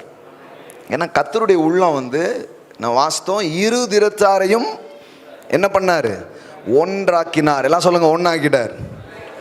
அதெல்லாம் ஒட்டாதுங்க, எண்ணெயும் தண்ணியும் ஒட்டாதுங்க அப்படிம்பாங்க. புது லாஜிக்லாம் வச்சுருப்பாங்க இவங்க. கர்த்தர் வந்து எதையும் ஒட்ட வைக்கிறவராக இருக்கிறார். ஆமென். ஸோ இதெல்லாம் வந்து ஒரு தலைமுறை இதை புரிந்து கொண்டால் பெரிய மாற்றங்கள் நடக்கும். வேறு என்ன இந்த சமூகத்தில் இருக்கிற அடுத்த பிரச்சனை என்னன்னு பார்த்தா இந்த வரதட்சணை அப்படிங்கிற ஒரு காரியம். ஸோ இதுலேயும் நமக்குள்ள ஒரு புரட்சிகரமான எண்ணங்கள் நமக்குள்ளே வரணும். பாருங்கள், நான் தேவனுடைய பிள்ளை, நான் வாங்குகிறவனாய் அல்ல, நான் கொடுக்கிறவனாய் இருக்க போகிறேன். அது ஆண் பிள்ளை, பெண் பிள்ளை, ஜான் பிள்ளை, முளம் பிள்ளையெல்லாம் விட்டுட்டு எந்த பிள்ளையா இருந்தாலும் நான் என்ன பண்ண போகிறேன்? கொடுக்க விரும்புகிறேன். எல்லாம் சொல்லுங்க, ஐ எம் எ கிவர். ஆமென். வாங்குவதை பார்க்கிலும் கொடுப்பதே பாக்கியம். எல்லாம் சொல்லுங்க, பாக்கியம். ஆமென். இந்த இடத்துக்கு வந்துட்டீங்கன்னா உண்மையிலே தேவனை போல என்ன பண்ண ஆரம்பிக்கிறீங்க? சிந்திக்க ஆரம்பிக்கிறீங்க. எஸ், அங்கே பாருங்கள், இப்படிப்பட்ட எல்லாம் வசனத்துலேருந்து தான் அப்படியே சொல்லிகிட்டே இருக்கிறேன், நீங்கள் விசனம் அடையாதீர்கள்.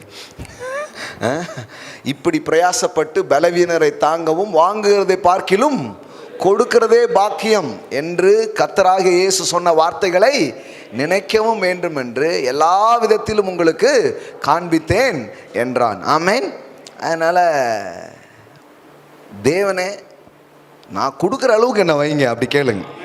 ஆமென். அது ஆண் பிள்ளையோ பெண் பிள்ளையோ, நான் என் சந்ததிகளுக்கு என்ன பண்ணணும்?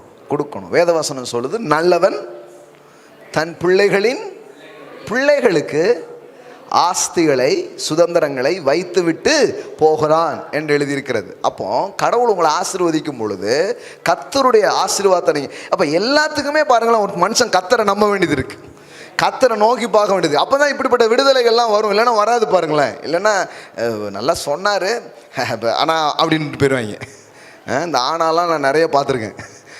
நல்லவன் தன் பிள்ளைகளின் பிள்ளைகளுக்கு சுதந்திரம் வைத்து போகிறான், பாவியின் ஆஸ்தியோ நீதிமானுக்காக சேர்த்து வைக்கப்படும். அப்போ உங்கள் பிள்ளைகளுக்கு நீங்கள் சுதந்திரத்தை கொடுக்கணுமே தவிர, ஒரு ஆண் பிள்ளை இருக்கிறாரு, அந்த ஆண் பிள்ளை வச்சு பயங்கரமாக வசூல் போட்டுடலாம் அப்படின்னா வேலைக்கு ஆகாது.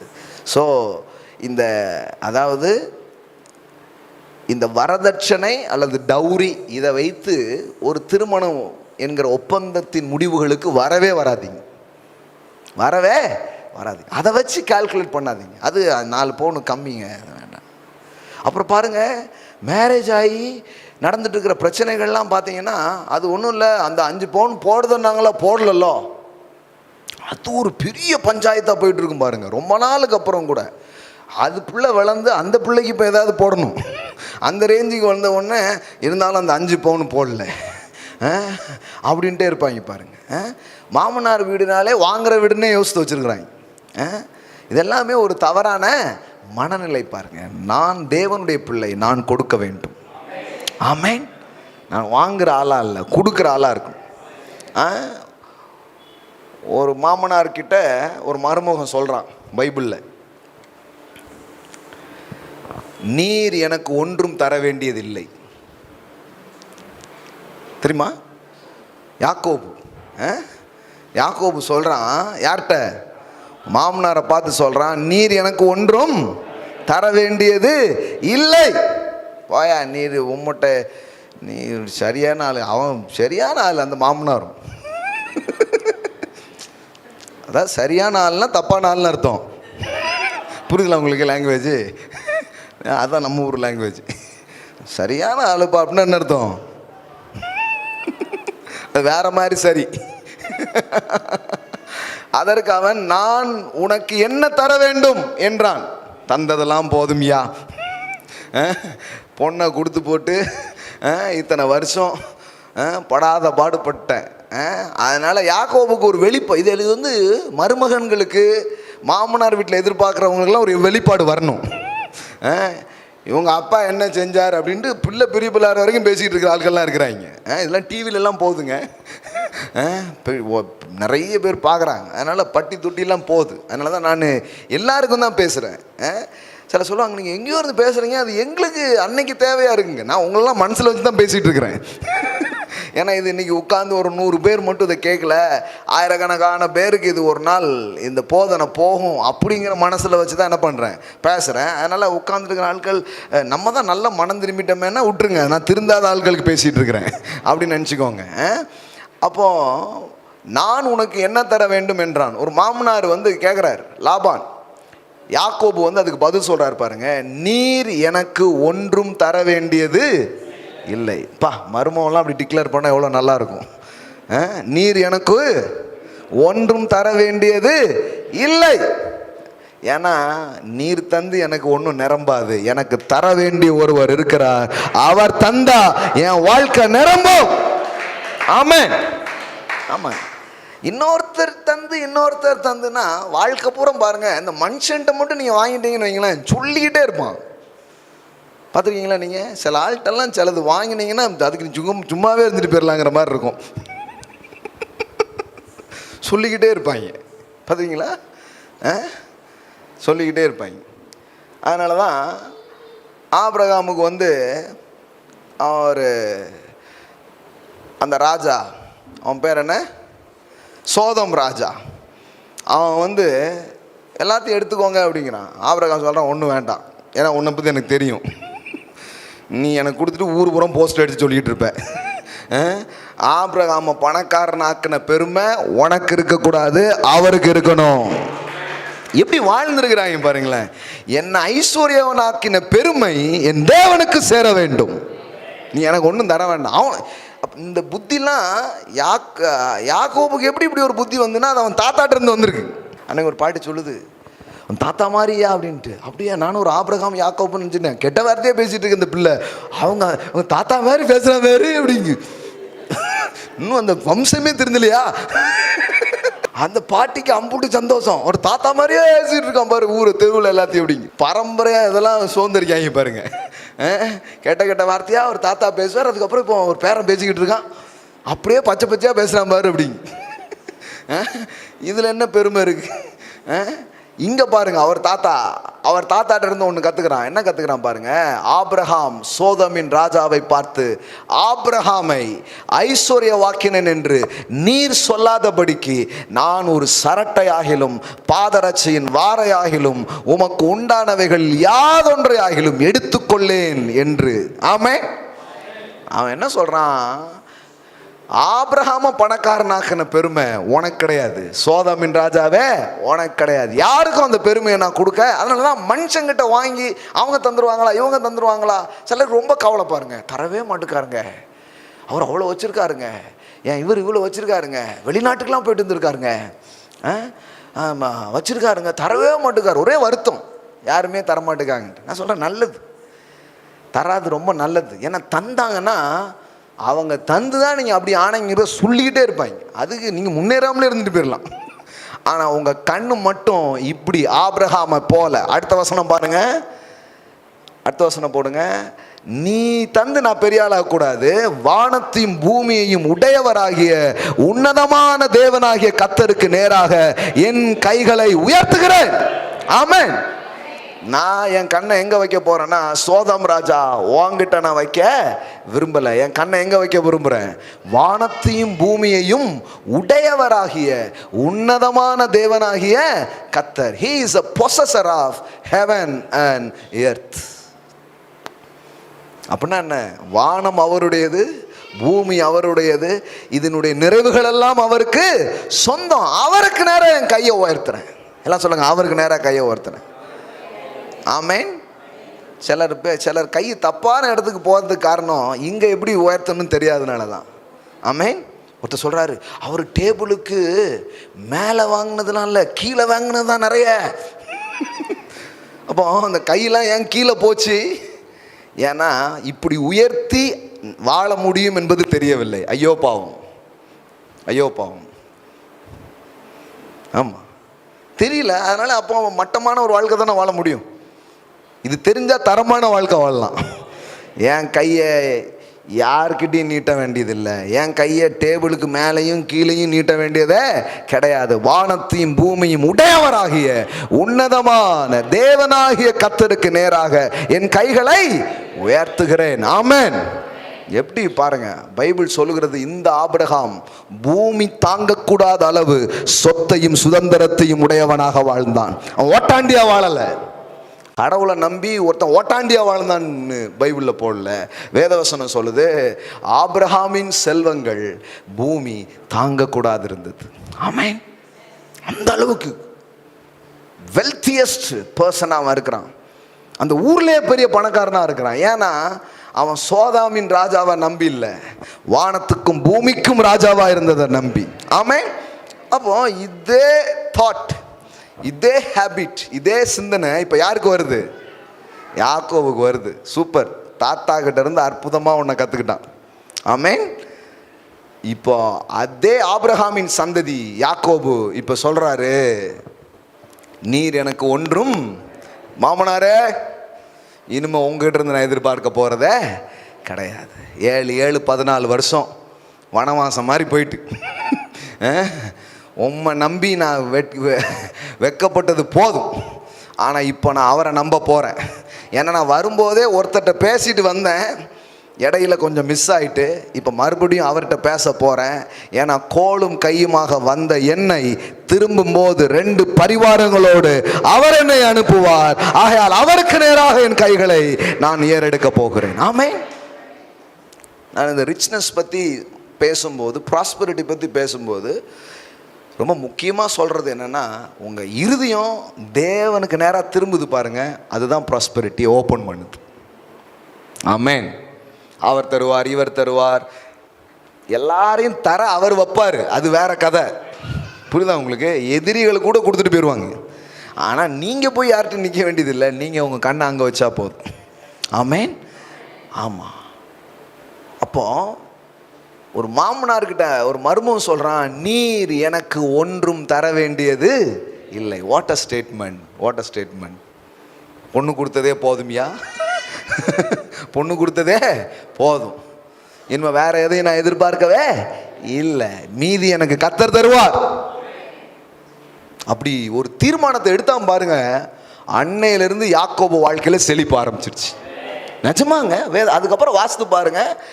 அன்னையிலிருந்து நீர் எனக்கு ஒன்றும் தர வேண்டியதில்லை அப்படின்னு என்னைக்கு சொன்னானோ, அன்னையிலிருந்து யாக்கோபுடைய வாழ்க்கையில பெரிய செழிப்பு ஆரம்பிக்குது. மந்தை பெருகுகிறது, ஆசீர்வதிக்கப்பட்டு கொண்டே வருகிறான், பெருகி கொண்டே வருகிறான். அப்போ இது ஏதோ சும்மா ஒரு நேரப்போக்குக்கு இன்னைக்கு சாயங்காலம் உங்களுக்கு சொல்லிட்டுல, இந்த மாதிரி முடிவுகள் வாழ்க்கையை மாற்றும். கடவுளுடைய ஆசீர்வாதத்தை உங்க வாழ்க்கையில திருப்பக்கூடிய ஒன்றாக அது இருக்கிறது. அதனால மனிதர்கள் தரவில்லைன்னு குறைவு போட்டுக்காதீங்க. எத்தனை கிறிஸ்தவங்க பாருங்க, அந்த வரதட்சணை பணம் வரல, பிள்ளை பிறந்து அங்கே இருக்கும் வீட்டில், அது வந்த பிறகு நீ போய் கூட்டிட்டு வா, வந்த பிறகு கூட்டிட்டு வந்தா போதும். இவங்கெல்லாம் கிறிஸ்தவங்களாம். எவ்வளோ பேர் இருக்கிறாங்க பாருங்க. அப்படி வந்தா கொடுத்து விடட்டும், முதல்ல வரட்டும், பாக்கி அந்த அம்மா சொல்லுது கேட்டுக்கிட்டு ஒருத்தன் உட்காந்துருப்பான் பாருங்க, அவன் மண்டையிலே போடணும். இன்னும் நீ அம்மா பிள்ளையா இருக்கணும்னா உமக்கு எதுக்கு பிள்ளை அப்படின்னு கேட்கலாமான்னு தோணுது.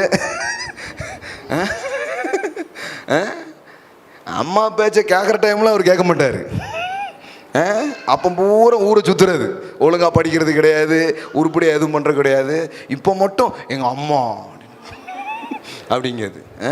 அன்னைக்கு கேட்டிருக்கணும் அம்மா சொல்கிறது, இன்றைக்கி அம்மா சொல்லலாம் கேட்கக்கூடாது. இன்றைக்கி நீங்கள் 2 பேரும் சேர்ந்து ஒரு குடும்பம், நீங்கள் எடுக்கிறது தான் முடிவு. ஆமென். விட்டுணும். பேரண்ட்ஸுக்கும் பாருங்கள், அவங்களுக்கும் இன்னும் பிடிச்சிக்கிட்டே இருக்கிறது பிள்ளைகள கிடையாது, விடுங்க. அதுகளுக்குன்னு தனி கூடாயிடுச்சு, தனி வீடாயிடுச்சு. இனி என்ன உண்டோ அவங்க பார்த்துக்கிட்டும். நீங்கள் கூட தள்ளி நின்று என்ன பண்ணுங்க, பிளஸ் பண்ணுங்க, தள்ளி நின்று ஆசீர்வதிங்க, தள்ளி நின்று ஜோம் பண்ணுங்க. ஏதாச்சும் ஆலோசனை கேட்டால் நீங்கள் என்ன முடிவு எடுத்துருக்கீங்கன்னு கேட்டுட்டு ஆலோசனை சொல்லுங்க. மற்றபடி உள்ள என்ன பண்ணாதீங்க, என்டர் ஆகாதீங்க. ஏன்னா நிறைய நேரத்தில் நான் என்ன பார்க்குறேன்னா, இந்த திருமண வாழ்க்கையின் உறவுகளில் அவங்களுக்குள்ள வர்ற ப்ராப்ளம்லாம் ரொம்ப கம்மி, ரொம்ப கம்மிங்க. 5% கூட கிடைக்க மாட்டேங்குது. முக்கால்வாசி பார்த்தீங்கன்னா இவங்க பெற்றோர், அவங்க பெற்றோர், இவங்க ஈகோவை காட்டுறதுல தான் இவங்க வாழ்க்கையே வீணாக போயிடுது. அப்படி எவ்வளோ வீணாக போன வாழ்க்கைகள்லாம் இருக்குது பாருங்கள். கடைசியில் எங்கள் அம்மா அப்படி சொன்னாங்களே, அப்போ உங்கள் அப்பா பற்றி பேசல, இவங்களுக்குள்ள இது வரைக்கும் அப்படி சண்டையே கிடையாது பாருங்கள். இப்போ புதுசாக சண்டை உருவாயிடுது. ஏன்னா இதனால தான்.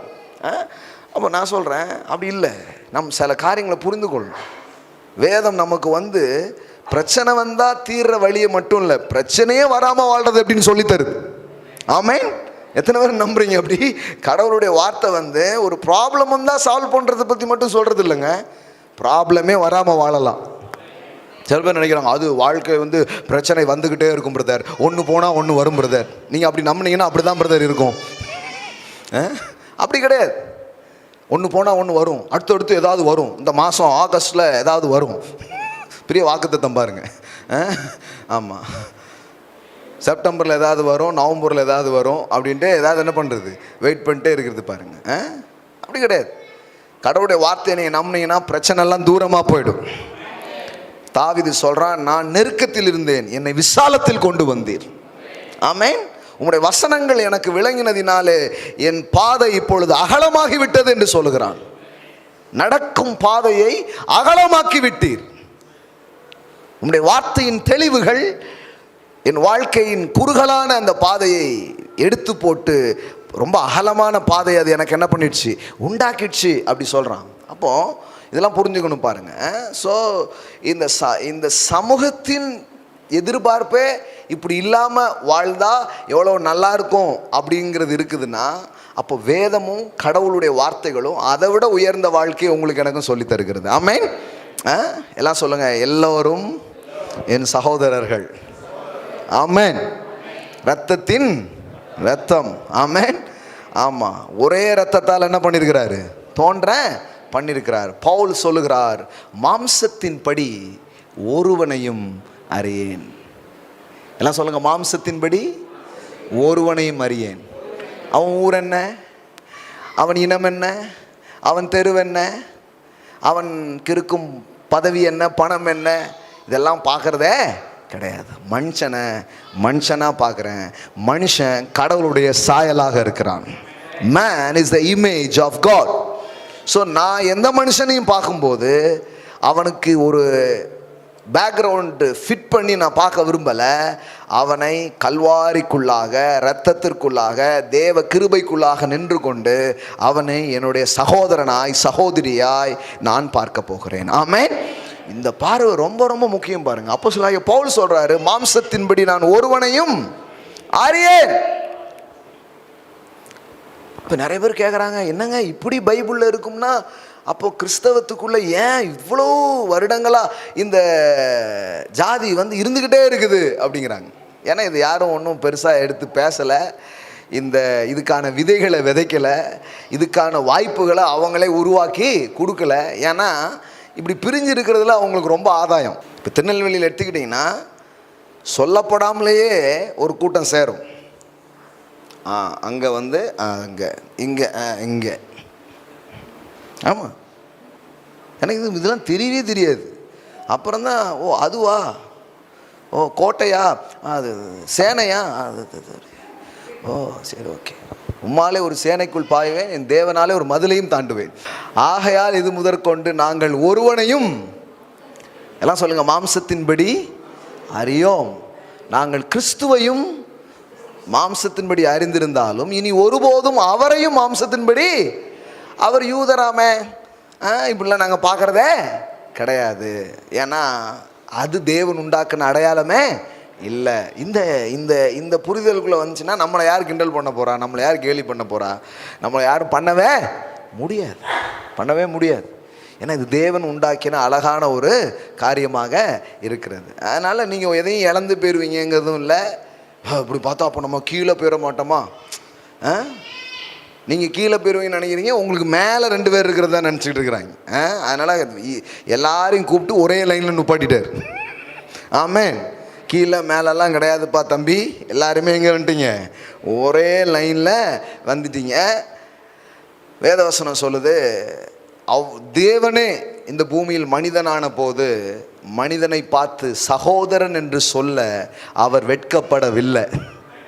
ஆமென். வேதவசனம் சொல்லுதுங்க, எபிரேயரில் வாசிக்கிறோம், நம்மை சகோதரர் என்று சொல்வதற்கு அவர் என்ன பண்ணலையா, வெட்கப்படவில்லை. நாம் பாவிகளாக இருந்தோம், நமக்குள் குற்றங்கள் இருந்தது, நமக்குள் குறைவுகள் இருந்தது, நமக்குள் எத்தனையோ பலவீனங்கள் இருந்தது, நமக்குள் எத்தனையோ மாற்றங்கள் தேவைப்பட்டது. ஆனால் கூட நாம் யார் அப்படின்னு நம்மளை அளந்துக்கிட்டு இல்லை. அவர் எப்படி நம்மளை பார்த்தார்னா, சகோதரனாக சகோதரியாக பார்த்தார், தேவனுடைய பிள்ளையாக பார்த்தார், தன்னோடு உடன் சுதந்திரவாளியாக அவர் பார்த்தார். ஆகையினால் வேதம் சொல்லுகிறது, அவர் நம்மை சகோதரர் என்று சொல்ல வெட்கப்படவில்லை. ஆமென். அப்போ தேவனே அப்படிதான் இருக்கிறாரு, கிறிஸ்துவே அப்படிதான் இருக்கிறாரு. அந்த மனோபாவம் நமக்குள்ள ஆழமாக என்ன பண்ணணும், விதைக்கப்பட்டால் அப்புறம் எப்படி ருத்திர தாண்டவம்லாம் வராது. ஆமென். ஆமாம், அவங்க ஏதாவது சொல்கிறதுக்கு அங்கே எந்த வாய்ப்புமே இருக்காது பாருங்க. மனசுக்குள்ளே இதை ரொம்ப ஆழமாக வைங்க. அடுத்தது இந்த வரதட்சணை, இந்த குப்பையும் தூக்கி தூர போடணும். இது போட்டி தான் நடக்கணும். ஒரு டைமில் எடுத்துக்கொள்றதுக்கு போட்டி ஏசாவுக்கும் யாக்கோபுக்கும். ஆனால் கடவுளின் ஆசீர்வாதத்தை யாக்கோபு சந்தித்து விட்ட பிறகு இப்போ ஒரு போட்டி.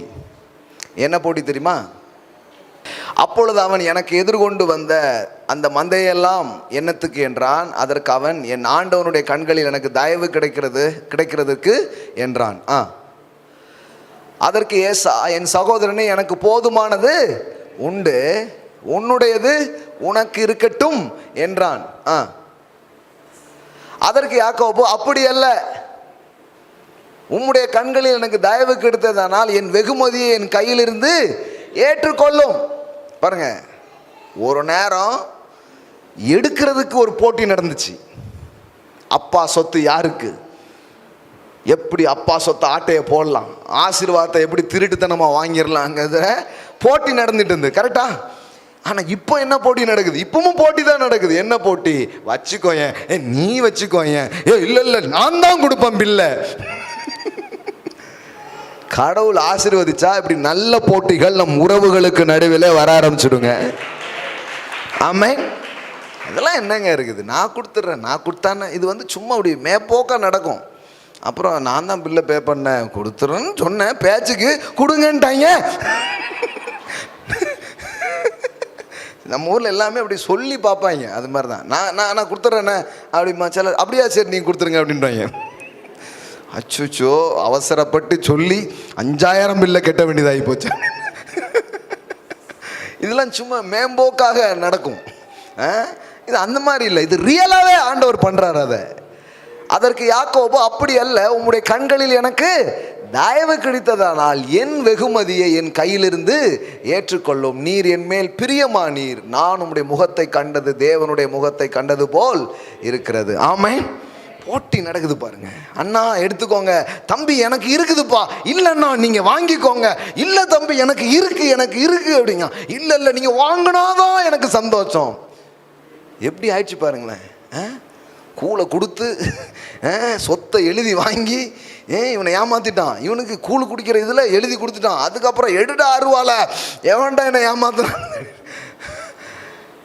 அப்படி பிரிஞ்சு போன சகோதரர்கள் இப்போ எப்படி ஆயிட்டாங்க பாருங்க. முத்துக்கு முத்தாக பாட்டே மாறுது பாருங்க. முதல்ல போகும்போது வேற பாட்டு, ஊரை தெரிஞ்சுக்கிட்டேன் உலகம் புரிஞ்சுக்கிட்டேன் கண்மணி, எல்லாரும் ஏமாத்தி போட்டாங்க. அப்படி பாட்டு படிச்சுட்டு போயிருந்த டைமு. இப்போ என்ன ஆயிடுச்சு? இப்போ சேர்ந்துட்டாங்க. ஆமாம், அண்ணன் தம்பி பிறந்து வந்தோம் கண்ணுக்கு கண்ணாக. கண்ணு கலங்குது சீனை பார்த்தா. யாக்கோபால ஏசால அப்படியே சீனே வேற மாதிரி ஆகுதுங்க. கர்த்தர் தான் இந்த மாதிரி சீன்லாம் செட் பண்ண முடியுங்க. தேவன் கிரியை செய்யும் போது உங்க உறவுகளில் இப்படிப்பட்ட சீனாலாம் அவர் செட் பண்ணுவார். ஆமென். ஹல்லேலூயா. இல்லை, சில நேரம் நம்ம இந்த சினிமான்றது அப்படி கிடையாது. சம்டைம்ஸு சில வரிகள் நமக்கு வரமாட்டுக்கு. நம்ம யார் இப்படி உறவுகள் சம்மந்தமாக என்ன பாட்டு எழுதியிருக்கோம் சொல்லுங்கள். கிறிஸ்தவத்துலேருந்து ஒரு உறவுகளுக்கு ஒரு பாட்டு படிக்க பார்ப்போம், யோசிங்க பாருங்க. ஏன்னா பாட்டு இல்லை. அப்போ அந்த சீன் அப்படி தான் ஆகுது பாருங்களேன். பிரிந்த சகோதரர்கள், அது வரைக்கும் பொருளுக்காக ஒருவர் பகைத்த சகோதரர்கள், தகப்பனுடைய சொத்து மேலே ஆசைப்பட்டு அப்படி இப்படின்னு என்னெல்லாமோ யோசித்த சகோதரர்கள் இப்போ எப்படி ஆகுது பாருங்க. உன்னை பார்த்தது தேவனையே பார்த்த மாதிரி இருக்கு. அண்ணனை பார்த்து சொல்கிறான், கடவுளை பார்த்த மாதிரி இருக்குண்ணே உன்னை பார்த்தது, நீ தானே மூத்தவன் அப்படின்னா. ஏசா பொழு பொழு பொழு பொழுன்னு அழுதுகிட்டு இருக்கிறான். தம்பி ஒன்னவாடா வெட்டதுக்கு நான் கத்தியோடு அலைஞ்சேன் அப்படிங்கிறாரு. என்ன மாதிரி ஆக்குறாரு பாருங்க கடவுள். பாருங்க, நம்ம உறவுகளுக்குள்ள போய் இப்படிலாம் சீனை அவரால் கிரியேட் பண்ண முடியும். ஆமென். நீங்கள் நினைக்காதீங்க, வேதவசனம் சொல்லுது, ஒருவனுடைய வழி கர்த்தருக்கு பிரியமா இருந்தால் அவன் எதிராளிகளும் சிநேகிதர்களாக மாறுவார்கள். ஆமென். அவன் எதிராளிகளும் சிநேகிதர்களாக மாறுவார்கள். ஆமென். ஆமாங்க, கர்த்தர் அப்படிப்பட்ட காரியத்தை செய்ய வல்லவர். உறவு பின்னலை ஏற்படுத்த வல்லவர். உறவுகள்லாம் உடஞ்சி போனது என்ன பெரிய காரணம் நீங்கள் யோசிச்சு பாருங்க. முக்காவாசி இந்த காசு, இந்த சொத்து இதுவாக தான் இருக்கும். ஒன்றும் இல்லை, வரப்பில் கொஞ்சம் இங்கே இதாகிடுச்சு, வரப்பில் தான் இவ்வளோ முறப்பு. ஏன் இவ்வளோ முறப்பு? அது வரப்பு அப்படிங்காப்புல. கடைசியில் கோர்ட்டில் பேசுவான், இன்னொரு 50 வருடத்திற்கு யாரும் அதை உபயோகப்படுத்தாதீர்கள், போ, உனக்கு வேண்டாம் எனக்கு வேண்டாம். இப்படி தான் நடந்துட்டுருக்கும். கொஞ்சம் விட்டு கொடுத்துருந்தா அம்புட்டு சொத்தையும் இவங்க அனுபவிச்சிருப்பாங்க. பார்த்துருக்கீங்களா நீங்கள்? இதில் வேலை ஜப குறிப்பு வேறு வரும். பாஸ்டர், கேஸ் நம்ம பக்கம் வரணும், ஒரு ஜபத்தை போடுறீங்களா இல்லையா? வாங்க உங்களுக்கு போடுறேன் நான். கொஞ்சம் இது என்ன பெருசு நீங்கள் சொல்லட்டுமா? நான் உங்களுக்கு இதே வேதத்துலேருந்து உங்களுக்கு காட்டுறேன் பாருங்கள். இதே மாதிரி தான் ஆபிரகாமுக்கும் லோத்துக்கும் ஒரு ப்ராப்ளம் வருது. அவன் வேலைக்காரனுக்கும் இவன் வேலைக்காரனுக்கும் சண்டை. அப்போ கொஞ்சம் பிரச்சனை வருது. உடனே லோத்து வந்து சொல்கிறான், ஆபிரகாம் சொல்கிறான், நாம் சகோதரர்கள், நமக்குள்ள என்ன வேண்டாம்? வாக்குவாதம் வேண்டாம். எல்லாம் சொல்லுங்கள், நாம் சகோதரர், வாக்குவாதம் வேண்டாம். எப்பா, காசு பணம் இதெல்லாம் நமக்கு தேவை, ஆனால் அதை வச்சு எல்லாமே யோசிக்கக்கூடாது. நமக்குள்ளே என்ன வேண்டாம்? வாக்குவாதம் வேண்டாம், நாம் சகோதரர். பாருங்கள், இதெல்லாம் பைபிளில் இருக்குது, சரிங்களா? யாரும் இந்த மாதிரிலாம் சில நேரம் படிக்கிறதுனால வசனங்கள்லாம் பார்க்குறது நல்லது. ஆபிரகாம் லோத்தை நோக்கி, எனக்கும் உனக்கும் என் மேய்ப்பருக்கும் உன் மேய்ப்பருக்கும் வாக்குவாதம் வேண்டாம், நாம் சகோதரர். இந்த தேசமெல்லாம் உனக்கு முன் இருக்கிறது அல்லவா, நீ என்னை விட்டு பிரிந்து போகலாம். நீ இடதுபுறம் போனால் நான் வலதுபுறம் போகிறேன், நீ வலதுபுறம் போனால் நான் இடதுபுறம் போகிறேன் என்றான். பாருங்க, ஆபிரகாம் எவ்வளோ பெருந்தன்மையாக இருக்கிறான் பாருங்க. டேய் அண்டி பிழைச்சவனே அப்படி சொல்லியிருக்கலாம். உண்மையிலே அவன் அண்டி தான் இவன் பிழைச்சான். இவன் அழைக்கப்பட்டவன் அல்ல. இந்த லோத்து அழைக்கப்பட்டவன் யாரு? ஆபிரகாம். ஆபிரகாம் கூட ஒட்டிட்டு வர போய் தான் இவனுக்கு நன்மையே, இல்லைன்னா இவனுக்கு ஒன்றுமே கிடையாது. இவன் கூட இருந்தனாலே நல்லாயிட்டான். என்ன வேணாலும் இவன் சொல்கிறதுக்கு வாய்ப்பு இருக்குது. என்ன கூடயே வந்துக்கிட்டு, டேய் உண்ட வீட்டுக்கு இது பண்ணுதியாடா 1000 பேசியிருக்கான். ஆனால் அவன் சொல்கிறான், நாம் சகோதரர். அதாவது செழிப்புன்னா வெறும் பைசா நிறைய வச்சுக்கிறது மட்டும் இல்லை, மனசு பெருசாக இருக்கிறது பெரிய செழிப்பாக இருக்கிறது. ஆமேன். உள்ளம் பெருசாக இருக்கிறது பெரிய செழிப்புங்க. சிலர் துட்டுலாம் வச்சுருக்காங்க, ஏன்னா புத்தியில் ஒன்றும் பெரிய ஏழைகளாக தான் இருக்கிறாங்க. புத்தியிலே அவர்கள் தரித்திரர்கள். வேதவசனம் அதனால தான் 2 செல்வத்தை பற்றி பேசுது. பவுல் தீமோத்தேயுக்கு எழுதும்போது சொல்கிறாரு, இவ்வுலகத்தின் ஐஸ்வர்யவான்களுக்கு சொல்லிக் கொடு, பணத்தில் மட்டும் அவங்க ஐஸ்வர்யவனாக இருக்கக்கூடாது, தாராள மனம் உள்ளவர்களாய். அப்படின்னா என்ன? குணத்திலும் செல்வந்தர்களாய். ஆமேன். இப்போ கவனிங்க, அவன் வந்து என்ன வேணாலும் பேசலாம், ரைட்ஸ் பேசுகிற, உரிமை பேசுகிற அந்த இடத்துல, உரிமை பேசுகிற இடத்துல யார் இருக்கா? ஆபிரகாம் இருக்கிறார். ஆனால் அவர் பேசல பாருங்க. அவர் சொல்றாரு, இந்த தேசமெல்லாம் உனக்கு முன்பாக இருக்கிறதல்லவா, நீ என்னை விட்டு பிரிந்து போகலாம். இடதுபுறம் போனா நான் வலதுபுறம் போய்க்கிறேன்ப்பா, நீ இங்கே போடு, இன்னும் இந்த பக்கம் வந்துடாத, அப்படி போடு அப்படிலாம் சொல்லல. நீ இங்கே போனா நான் அங்கே போகிறேன், நீ வலதுபுறம் போனால் நான் இடதுபுறம் போகிறேன். ஏன்னா ஆபிரகாமுக்கு என்ன தெரியும்னா, நான் எந்த புறம் போகிறேங்கிறது இல்லை, என் கூட யார் வாரா அதுதான் என் ஆசீர்வாதத்துக்கு காரணமாக இருக்க போகிறது. ஆமேன். சில சொல்லுவாங்க, நொட்டாங்கை பக்கம் போனா ஒன்றுமே விளங்காதாமே. அதான் அந்த நம்பிக்கையை தான் விளங்காமல் பண்ணுது. ஆனால் ஆபிரகாமுக்கு அதெல்லாம் கிடையாது. வலதோ இடதோ அவர் என் பக்கம், நான் எந்த பக்கம் போறேங்கிறது இல்லைங்க, என் பக்கத்துல யார் இருக்கிறாங்க அதுதான் ஆசீர்வாதத்தை டிசைட் பண்ணுது. இப்போ அவன் சொல்றான், போகிறேன் என்றான். அப்பொழுது லோத்து தன் கண்களை ஏறெடுத்து, இவன் புத்தி பாருங்க, ஐயோ நல்ல ஓடு, அண்ணன் ஏமாந்துட்டாரு. யோர்தான் நதிக்கு அருகான சமபூமி முழுவதும் நீர்வளம் பொருந்ததாக இருக்க கண்டான். கர்த்தர் சோதாமையும் கொமராவையும் அழிக்கும் முன்னே சோவாருக்கு போகும் வழி மட்டும் அது கர்த்தருடைய தோட்டத்தை போலவும் எகிப்து தேசத்தை போலவும் இருந்துச்சு. பார்க்கறதுக்கு சூப்பராக இருந்துச்சு. ஏமாளி அண்ணன், எனக்கு எல்லாமே கிடச்சிடுச்சு அப்படின்னு போயிட்டான். யாரு? லோத்து. அதாவது கண்ணுக்கு தெரியும் வளத்தை பார்த்து அவன் போய்விட்டான். ஸோ லோத்து போயிட்டான். இப்போ கவனிங்க, 11வது வசனம் பாருங்க. அப்பொழுது லோத்து யோர்தானுக்கு அருகான சமபூமி முழுவதையும் தெரிந்து கொண்டு கிழக்கே பிரயாணப்பட்டு போனான். இப்படி அவர்கள் ஒருவரை ஒருவர் விட்டு பிரிந்தார்கள். பைபிள் எங்கெல்லாம் அந்த கிழக்கை நோக்கி பயணம் வருகிறதோ அது ஒரு சிம்பிள், அது ஒரு அடையாளம், கதை முடியுதுன்னு அர்த்தம். புரியுதுங்களா உங்களுக்கு? ஆமாம், அது ஒரு பிபிலிக்கல் அடையாளமாக இருக்குது, கிழக்கை நோக்கி. ஏன்னா மனுஷன் ஏதேன் தோட்டத்தை விட்டு வெளியே வந்தோடனே அவன் எங்கே போகிறான்? அதான் தேவனை விட்டு பிரிந்து போவதின் அடையாள சொற்களாக அது இருக்கிறது. நான் லிட்ரலாக கிழக்கு சொல்லிடுறேன்னு நினைக்கிறேன். ஐயோ கிழக்க பார்த்து இன்னும் போகக்கூடாது போல் அப்படின்னு முடிவு, பாஸ்டர் சொல்லிட்டாரு அப்படி இல்லை. வேதாகம அந்த புரிதலில் கிழக்கு என்பது எப்படி அடையாளப்படுத்தப்படுகிறது அப்படின்னு பார்த்தீங்கன்னா, அது தேவனை விட்டு போகிறாரு அப்படின்னு அர்த்தம். புரியுதுங்களா? கிழக்க நோக்கி போகிறாருன்னு அர்த்தம். ஐயா தூரமாக கடவுளை விட்டு போகிறாரு அப்படின்னு ஒரு அர்த்தமாக அன்றைக்கு அது என்ன பண்ணப்பட்டது, பார்க்கப்பட்டது. சரிங்களா? இப்போ எந்த பக்கம் போனாலும் உங்களை ஆசீர்வதிக்கிறார். சரிங்களா? ஓகே. பிரயாணப்பட்டு போனான். இப்படி அவர்கள் ஒருவரை ஒருவர் விட்டு பிரிந்தார்கள். இப்போ விட்டு கொடுத்தது யாரு? ஆபிரகாம். இப்போ பாருங்க, ஆபிரகாம் கானான் தேசத்தில் குடியிருந்தான். லோத்து அந்த யோர்தானுக்கு அருகான சமபூமியில் உள்ள பட்டணங்களில் வாசம் பண்ணி சோதாமுக்கு நேராக கூடாரம் போட்டான். இப்போ கவனிங்க, இதுதான் ரொம்ப முக்கியம். விட்டு கொடுத்தான் இவன்.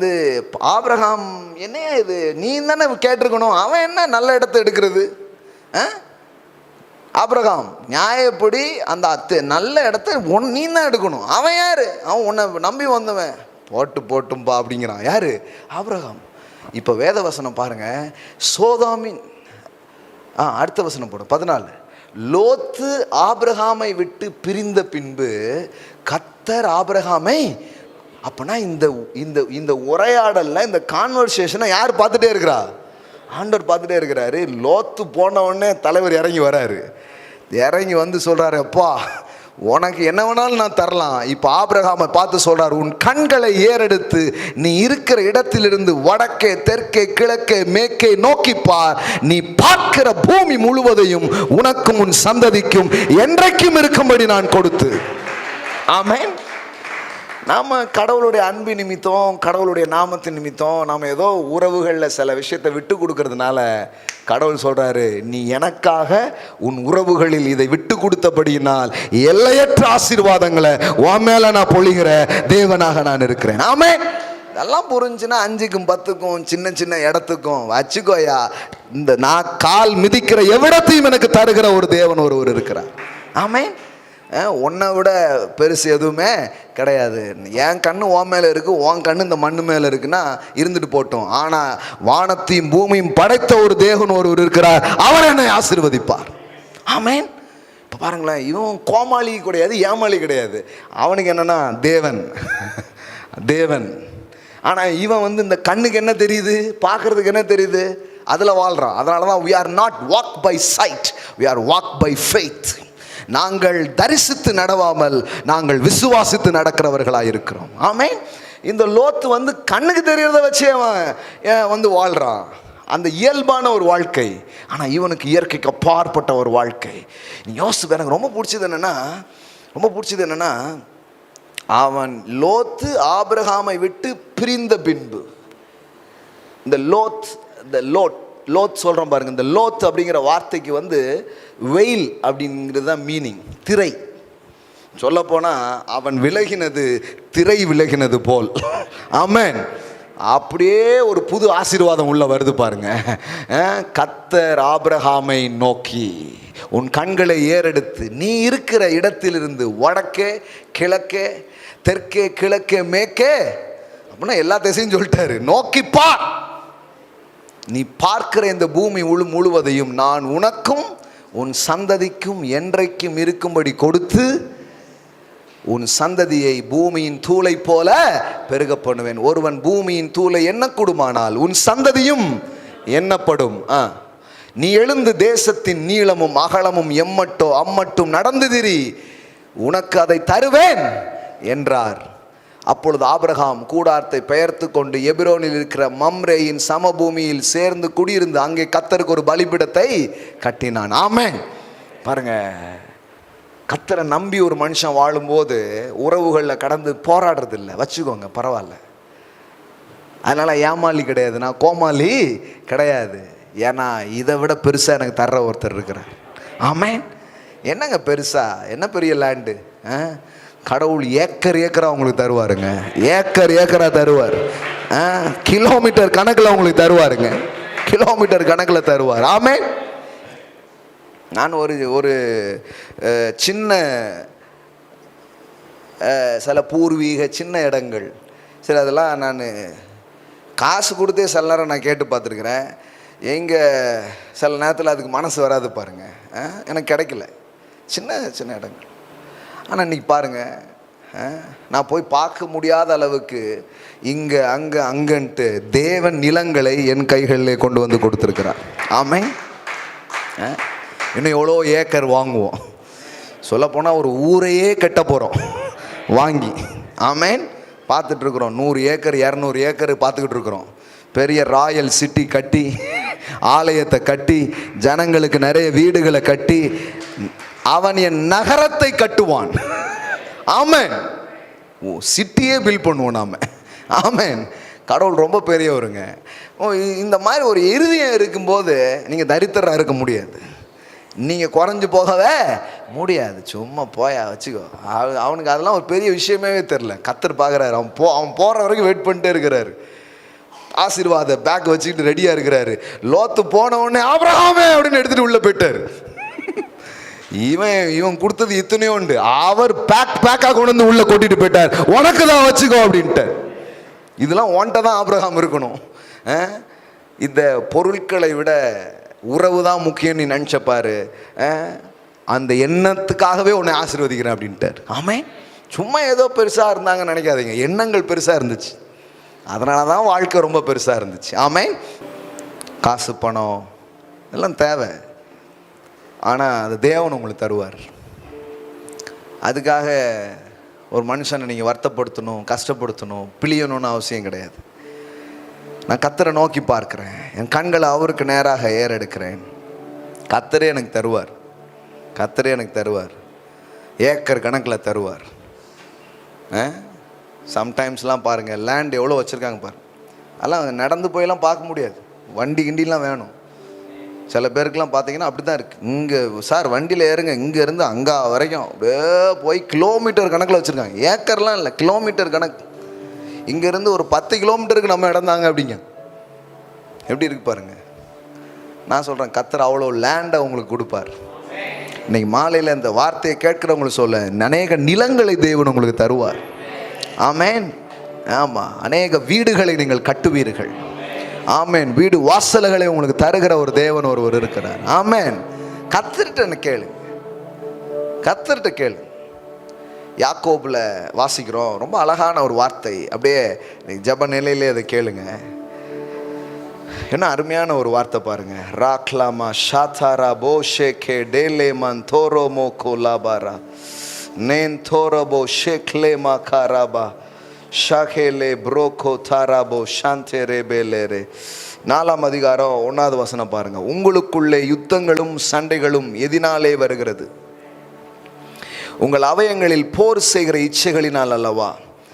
நீங்கள் இச்சித்தும் உங்களுக்கு கிடைக்கவில்லை, நீங்கள் கொலை செய்தும் பொறாமை உள்ளவர்களாயிருந்தும் அடையக்கூடாமல் போகிறீர்கள். நீங்கள் சண்டை பண்ணியும் யுத்தம் பண்ணியும் இதெல்லாம் பண்ணுறீங்க, ஆனால் ஒன்று மட்டும் பண்ணுறதில்ல, நீங்கள் விண்ணப்பம் பண்ணாமல் இருக்கிறதினால் உங்களுக்கு சித்திக்கிறது இல்லை. நீங்கள் சண்டை பண்ணி யுத்தம் பண்ணிலாம் பண்ண வேண்டியதில்லை. நீங்கள் கரெக்டாக அவர்கிட்ட கேட்டீங்களாலே போதும், கர்த்தர் அதை உங்களுக்கு செய்கிறவராய் அவர் இருக்கிறார். நீங்கள் தேவனை நோக்கி, நீங்கள் தப்பான விதத்தில் கேட்க வேண்டியதில்லை, கர்த்தரை நோக்கி, கர்த்தாவே எனக்கு லேண்டு வேணும், எனக்கு வீடுகள் வேண்டும், எனக்கு செல்வங்கள் வேண்டும், எனக்கு உயர்வுகள் வேண்டும், அதற்காக நான் உங்களை நம்புகிறேன், அதை எனக்கு தர நீர் வல்லவர். ஏன்னா இந்த யாக்கோபு புஸ்தகமே என்னென்னா, உனக்கு குறைவாக இருந்தால் அதை நிறைவாக்குற கர்த்தரை நோக்கிப்பார்.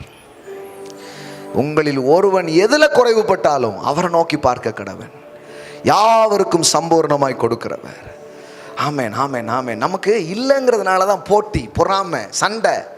ஆனால் ஒருத்தர் தராருன்னா அதெல்லாம் ஒழிஞ்சு போயிடும். எல்லாம் போடும். அவர் தாராருங்க, எனக்கு அவர் தாரார். அதனால தான் யோசேப்பு வந்து தன் சகோதரர்களுக்கு கூட சிறந்ததை தூக்கி கொடுக்குறான். ஏன்னா நீங்கள் என்ன தந்தீங்க? தீமையை தந்தீங்க. ஆனால் அவர் நன்மையை எனக்கு தந்தார். நீங்கள் தந்ததை உங்களுக்கு நான் திருப்பி தர விரும்பலை, அவர் தந்ததை உங்களுக்கு திருப்பி தர விரும்புகிறேன். அவர் நன்மைகளை எனக்கு தந்தார். ஓ ஷாகாரா போ ஷாந்தே ரே பே லே க்ரோ பாலாரா. ஹல்லேலூயா, ஹல்லேலூயா. ஆண்டவரே, இன்னைக்கு இந்த சமூகம் சார்ந்த அதே நேரத்தில் சில சத்தியங்களை நாங்கள் சிந்திக்க, ஏன்னா சத்தியம்தான் எங்களுக்கு விடுதலையை தரும். ஒருவேளை இப்படிப்பட்ட விஷயம் இருந்தாலும் சத்தியத்தை நீங்கள் அறிவீர்கள், சத்தியம் உங்களை விடுதலையாக்கும் என்று எழுதியிருக்கு. அதனால் சில புறையோடி போன சில ஜாதிய எண்ணங்கள், புறையோடி போன வரதட்சணையின் சிந்தனைகள், புறையோடி போன உறவுகளை விட சில பொருட்களையும் இதையும் ரொம்ப பெருசாக நினச்சி வாழ்க்கையை வாழாமல் போகிற அப்படிப்பட்ட எண்ணங்கள் இன்னைக்கே அது மாறட்டும் சுவாமி, அது உடையட்டும் இயேசுவின் நாமத்தினால. ஒருவேளை இப்படி ஆபிரகாமை போல, யாக்கோபை போல எங்களை எழுப்புவீராக. இன்னும் எங்கேயோ எதிர்பார்த்துட்டு இருக்காம எனக்கு கர்த்தர் செய்வார் என்று எதிர்பார்ப்பது, அதுபோல ஏசாக்குள்ள யாக்கோபுக்குள்ள கொடுக்கறதுல ஒரு போட்டி நடந்துச்சு. அந்த மாதிரி போட்டிகளை நான் பேசுறேன். அந்த மாதிரி சில கொடுக்கிறதுல முந்திக் கொள்கிறதை, அப்படிப்பட்ட ஆவியை நான் கட்டவிழ்க்கிறேன் இயேசுவின் நாமத்தினாலே. I realize that spirit, Father, right now. பரமபிதா நடாத நாற்றுகள் வேரோடு பிடுங்க போடுவதாக இன்னைக்கு ஒரு புதிய நாற்று நடப்படுவதாக, புதிய ஆவி ஊற்றப்படுவதாக. நியூ மேன், இரு திறத்தாரையும் ஒன்றாக்கி ஒரு புதிய மனிதன் சிருஷ்டிக்கப்பட்டது போல அந்த புதிய மனிதனையும் புதிய ஆவியையும் நான் பேசுறேன். I declare in Jesus name. Rahanama shaka baraka la baraka taralara re broko la bara sate re beleko tarabala baralara. Thank you Lord Jesus. Thank you Lord Jesus. இந்த மாலை வேளையில் நீங்க கிரியை செய்கிறதற்காக நன்றி. இந்த மாலை வேளையில எங்கள் இருதயங்களில், எங்கள் வாழ்க்கையில நீங்க கிரியை செய்கிறதற்காக நன்றி. எங்கள் உறவுகளுக்குள்ள கிரியை செய்கிறதற்காக நன்றி. எங்க வாழ்க்கைக்குள்ள நீங்க கிரியை செய்கிறதற்காக நன்றி. சில சூப்பர் நேச்சுரல் ஷிஃப்ட், இந்த சூப்பர் நேச்சுரல் சேஞ்ச் நீங்க கொண்டு வருகிறதற்காக நன்றி. உம்மை உயர்த்துகிறோம், உம்மை உயர்த்துகிறோம். எங்கள் எண்ணங்கள் உயரட்டும், எங்கள் வாழ்க்கைகள் உயரட்டும் என்று ஆசீர்வதிக்கிறோம் சுவாமி. உறவுகளுக்குள்ள சந்தோஷத்தை தாங்க, ஒற்றுமைகளை தாங்க, நிம்மதியை தாங்க. அற்பமான காரியங்களால் உடைந்து போன உறவுகள் சீர்படுவதாக, இணைவதாக. ஷேமோ நோ கோ லா பிரகாதா ராபாலாரா ரிபோ கோ லாபா ஷாகாடா லாபா ராகாதா ராலாரா. Thank you Holy Spirit. இன்றைக்கு எங்கள் வாழ்க்கைக்குள்ளே நீங்கள் கிரியை செய்கிறதற்காக நன்றி. எங்களை நீங்கள் வாழ வைக்கிற தேவன் அல்லவா, அதனால் எங்கள் வாழ்க்கைக்குள்ளே நீங்கள் வரீங்க, எங்கள் வாழ்க்கையின் பக்கங்களுக்குள்ளே நீங்கள் கிரியை செய்கிறீங்க. எங்களுக்குள்ள மறுரூப சிந்தனைகளை நீங்கள் விதைக்கிறதற்காக நன்றி. அப்பா பிதாவே, இதெல்லாம் வார்த்தைகளாய் அல்ல, அப்படியே உள்ள இறங்கட்டும், ஒரு விதையாய் ஊன்றட்டும், இது முளைக்கட்டும் சுவாமி, முளைக்கட்டும். சக மனிதர்களை நேசிக்கும் ஒரு இருதயம். ஆமேன். உறவுகளுக்குள்ளே கொண்டாட்டமும் மகிழ்ச்சிகளும் உண்டாகட்டும். Thank you Lord Jesus. வாங்குகிறதை பார்க்கிலும் கொடுக்கிறதே பாக்கியம் என்று உம்முடைய ஜனங்கள் ஆகிய நாங்கள் வாழட்டும். ஒருவேளை இன்னைக்கு குறைவுகள் இருக்கலாம், பற்றாக்குறைகள் இருக்கலாம், இல்லாமைகள் இருக்கலாம். இன்றைக்கு என் தேவன் தம்முடைய மகிமையின் ஐஸ்வர்யத்தின்படி குறைவுகளெல்லாம் நிறைவாக்கும், குறைவுகளெல்லாம் நிறைவாக்கும். எடுத்துக்கொள்ளுகிறதுக்கு வந்த போட்டிகள் நீங்கி கொடுக்கிறதுல ஒரு போட்டிகள் உண்டாகிற அளவிற்கு சம்பூர்ணம் மழை உண்டாகட்டும். கர்த்தாவே, நிரப்புங்க தராஜா, நிரப்புங்க, நிரப்புங்க ஒவ்வொருடைய வாழ்வையும். நீ செய்யறதற்காக நன்றி. இயேசுவின் உயர்ந்த நாமத்தினால் பிதாவே, ஆமென், ஆமென், ஆமென், ஆமென், ஆமென், ஆமென், ஆமென், ஆமென், ஆமென், ஆமென். Praise God. ஆமென். வாவ், எத்தனை பேர் ஆசீர்வதிக்கப்பட்டீங்க? ஆமென். Thank you Jesus. கர்த்தருக்கு நாம் கொடுக்க போகிறோம். அதெல்லாம் ப்ராக்டிஸ் பண்ணுறது தான் கிவிங்க. வாங்குகிறதை பார்க்கிலும் கொடுக்கிறதே பாக்கியம். வார்த்தையை நான் கேட்கிறேன், ஆசீர்வதிக்கப்படுகிறேன். என்னை போல் இன்னும் எத்தனையோ திரளான மக்கள் இந்த சுவிசேஷத்தினால் ஆசீர்வதிக்கப்பட வேண்டும். பாருங்கள், இந்த மாதிரி சத்தியம்லாம் மக்கள் வாழ்க்கைக்குள்ளே போகும்போது லிட்ரலாக நான் இந்த ஆபிரகாம் லோத்து இதை பற்றி ஒரு சண்டே ஃபுல்லாக பேசினேன். இப்போ கடன் அப்படியே ஸ்கிப் பண்ணி லைட்டாக தான் எடுத்து காமிச்சேன். ஆனால் ஒரு சண்டே ஃபுல்லாக பேசினேன். அதை கேட்டுட்டு வந்த சாட்சி இப்பவும் இருக்குது. நீங்கள் அதை கேட்கலாம், அதை பார்க்கலாம். இந்த டெஸ்டிமனி என்னென்னா, ஒரு குடும்பத்துக்குள்ளே அவ்வளோ சண்டை ஒரு சொத்துக்காக. ஆனால் இந்த ஒரு செய்தி அந்த குடும்பத்தையே மாற்றி அவங்கள ஒன்றா இருக்குது. ஆமென். ஒன்றாக்கி அவ்வளோ ஒரு ஒற்றுமை அது ஏற்படுத்திருக்கு. அப்போ கடவுளுடைய வார்த்தை போகும்போது அது வேலை நடக்குது பாருங்களேன். ஆமென். அப்போ இந்த மாதிரி ஒரு செய்திலாம், இந்த மாதிரி எண்ணங்கள்லாம் விதைக்கப்படலை. கடவுள் தருவாருன்னு ஒரு எண்ணம் இருந்தால் தானே இதெல்லாம் வரும். இல்லைன்னா ஏமாலி கோமாளி மாதிரி ஆகிடும். அப்போது இப்படிப்பட்ட சுவிசேஷம்லாம் பரம்பணும் தான் நம்ம விதைக்கிறோம். ஆமென். அது உங்கள் வாழ்க்கையிலும் அறுவடையாய் வரட்டும். ஆமென்.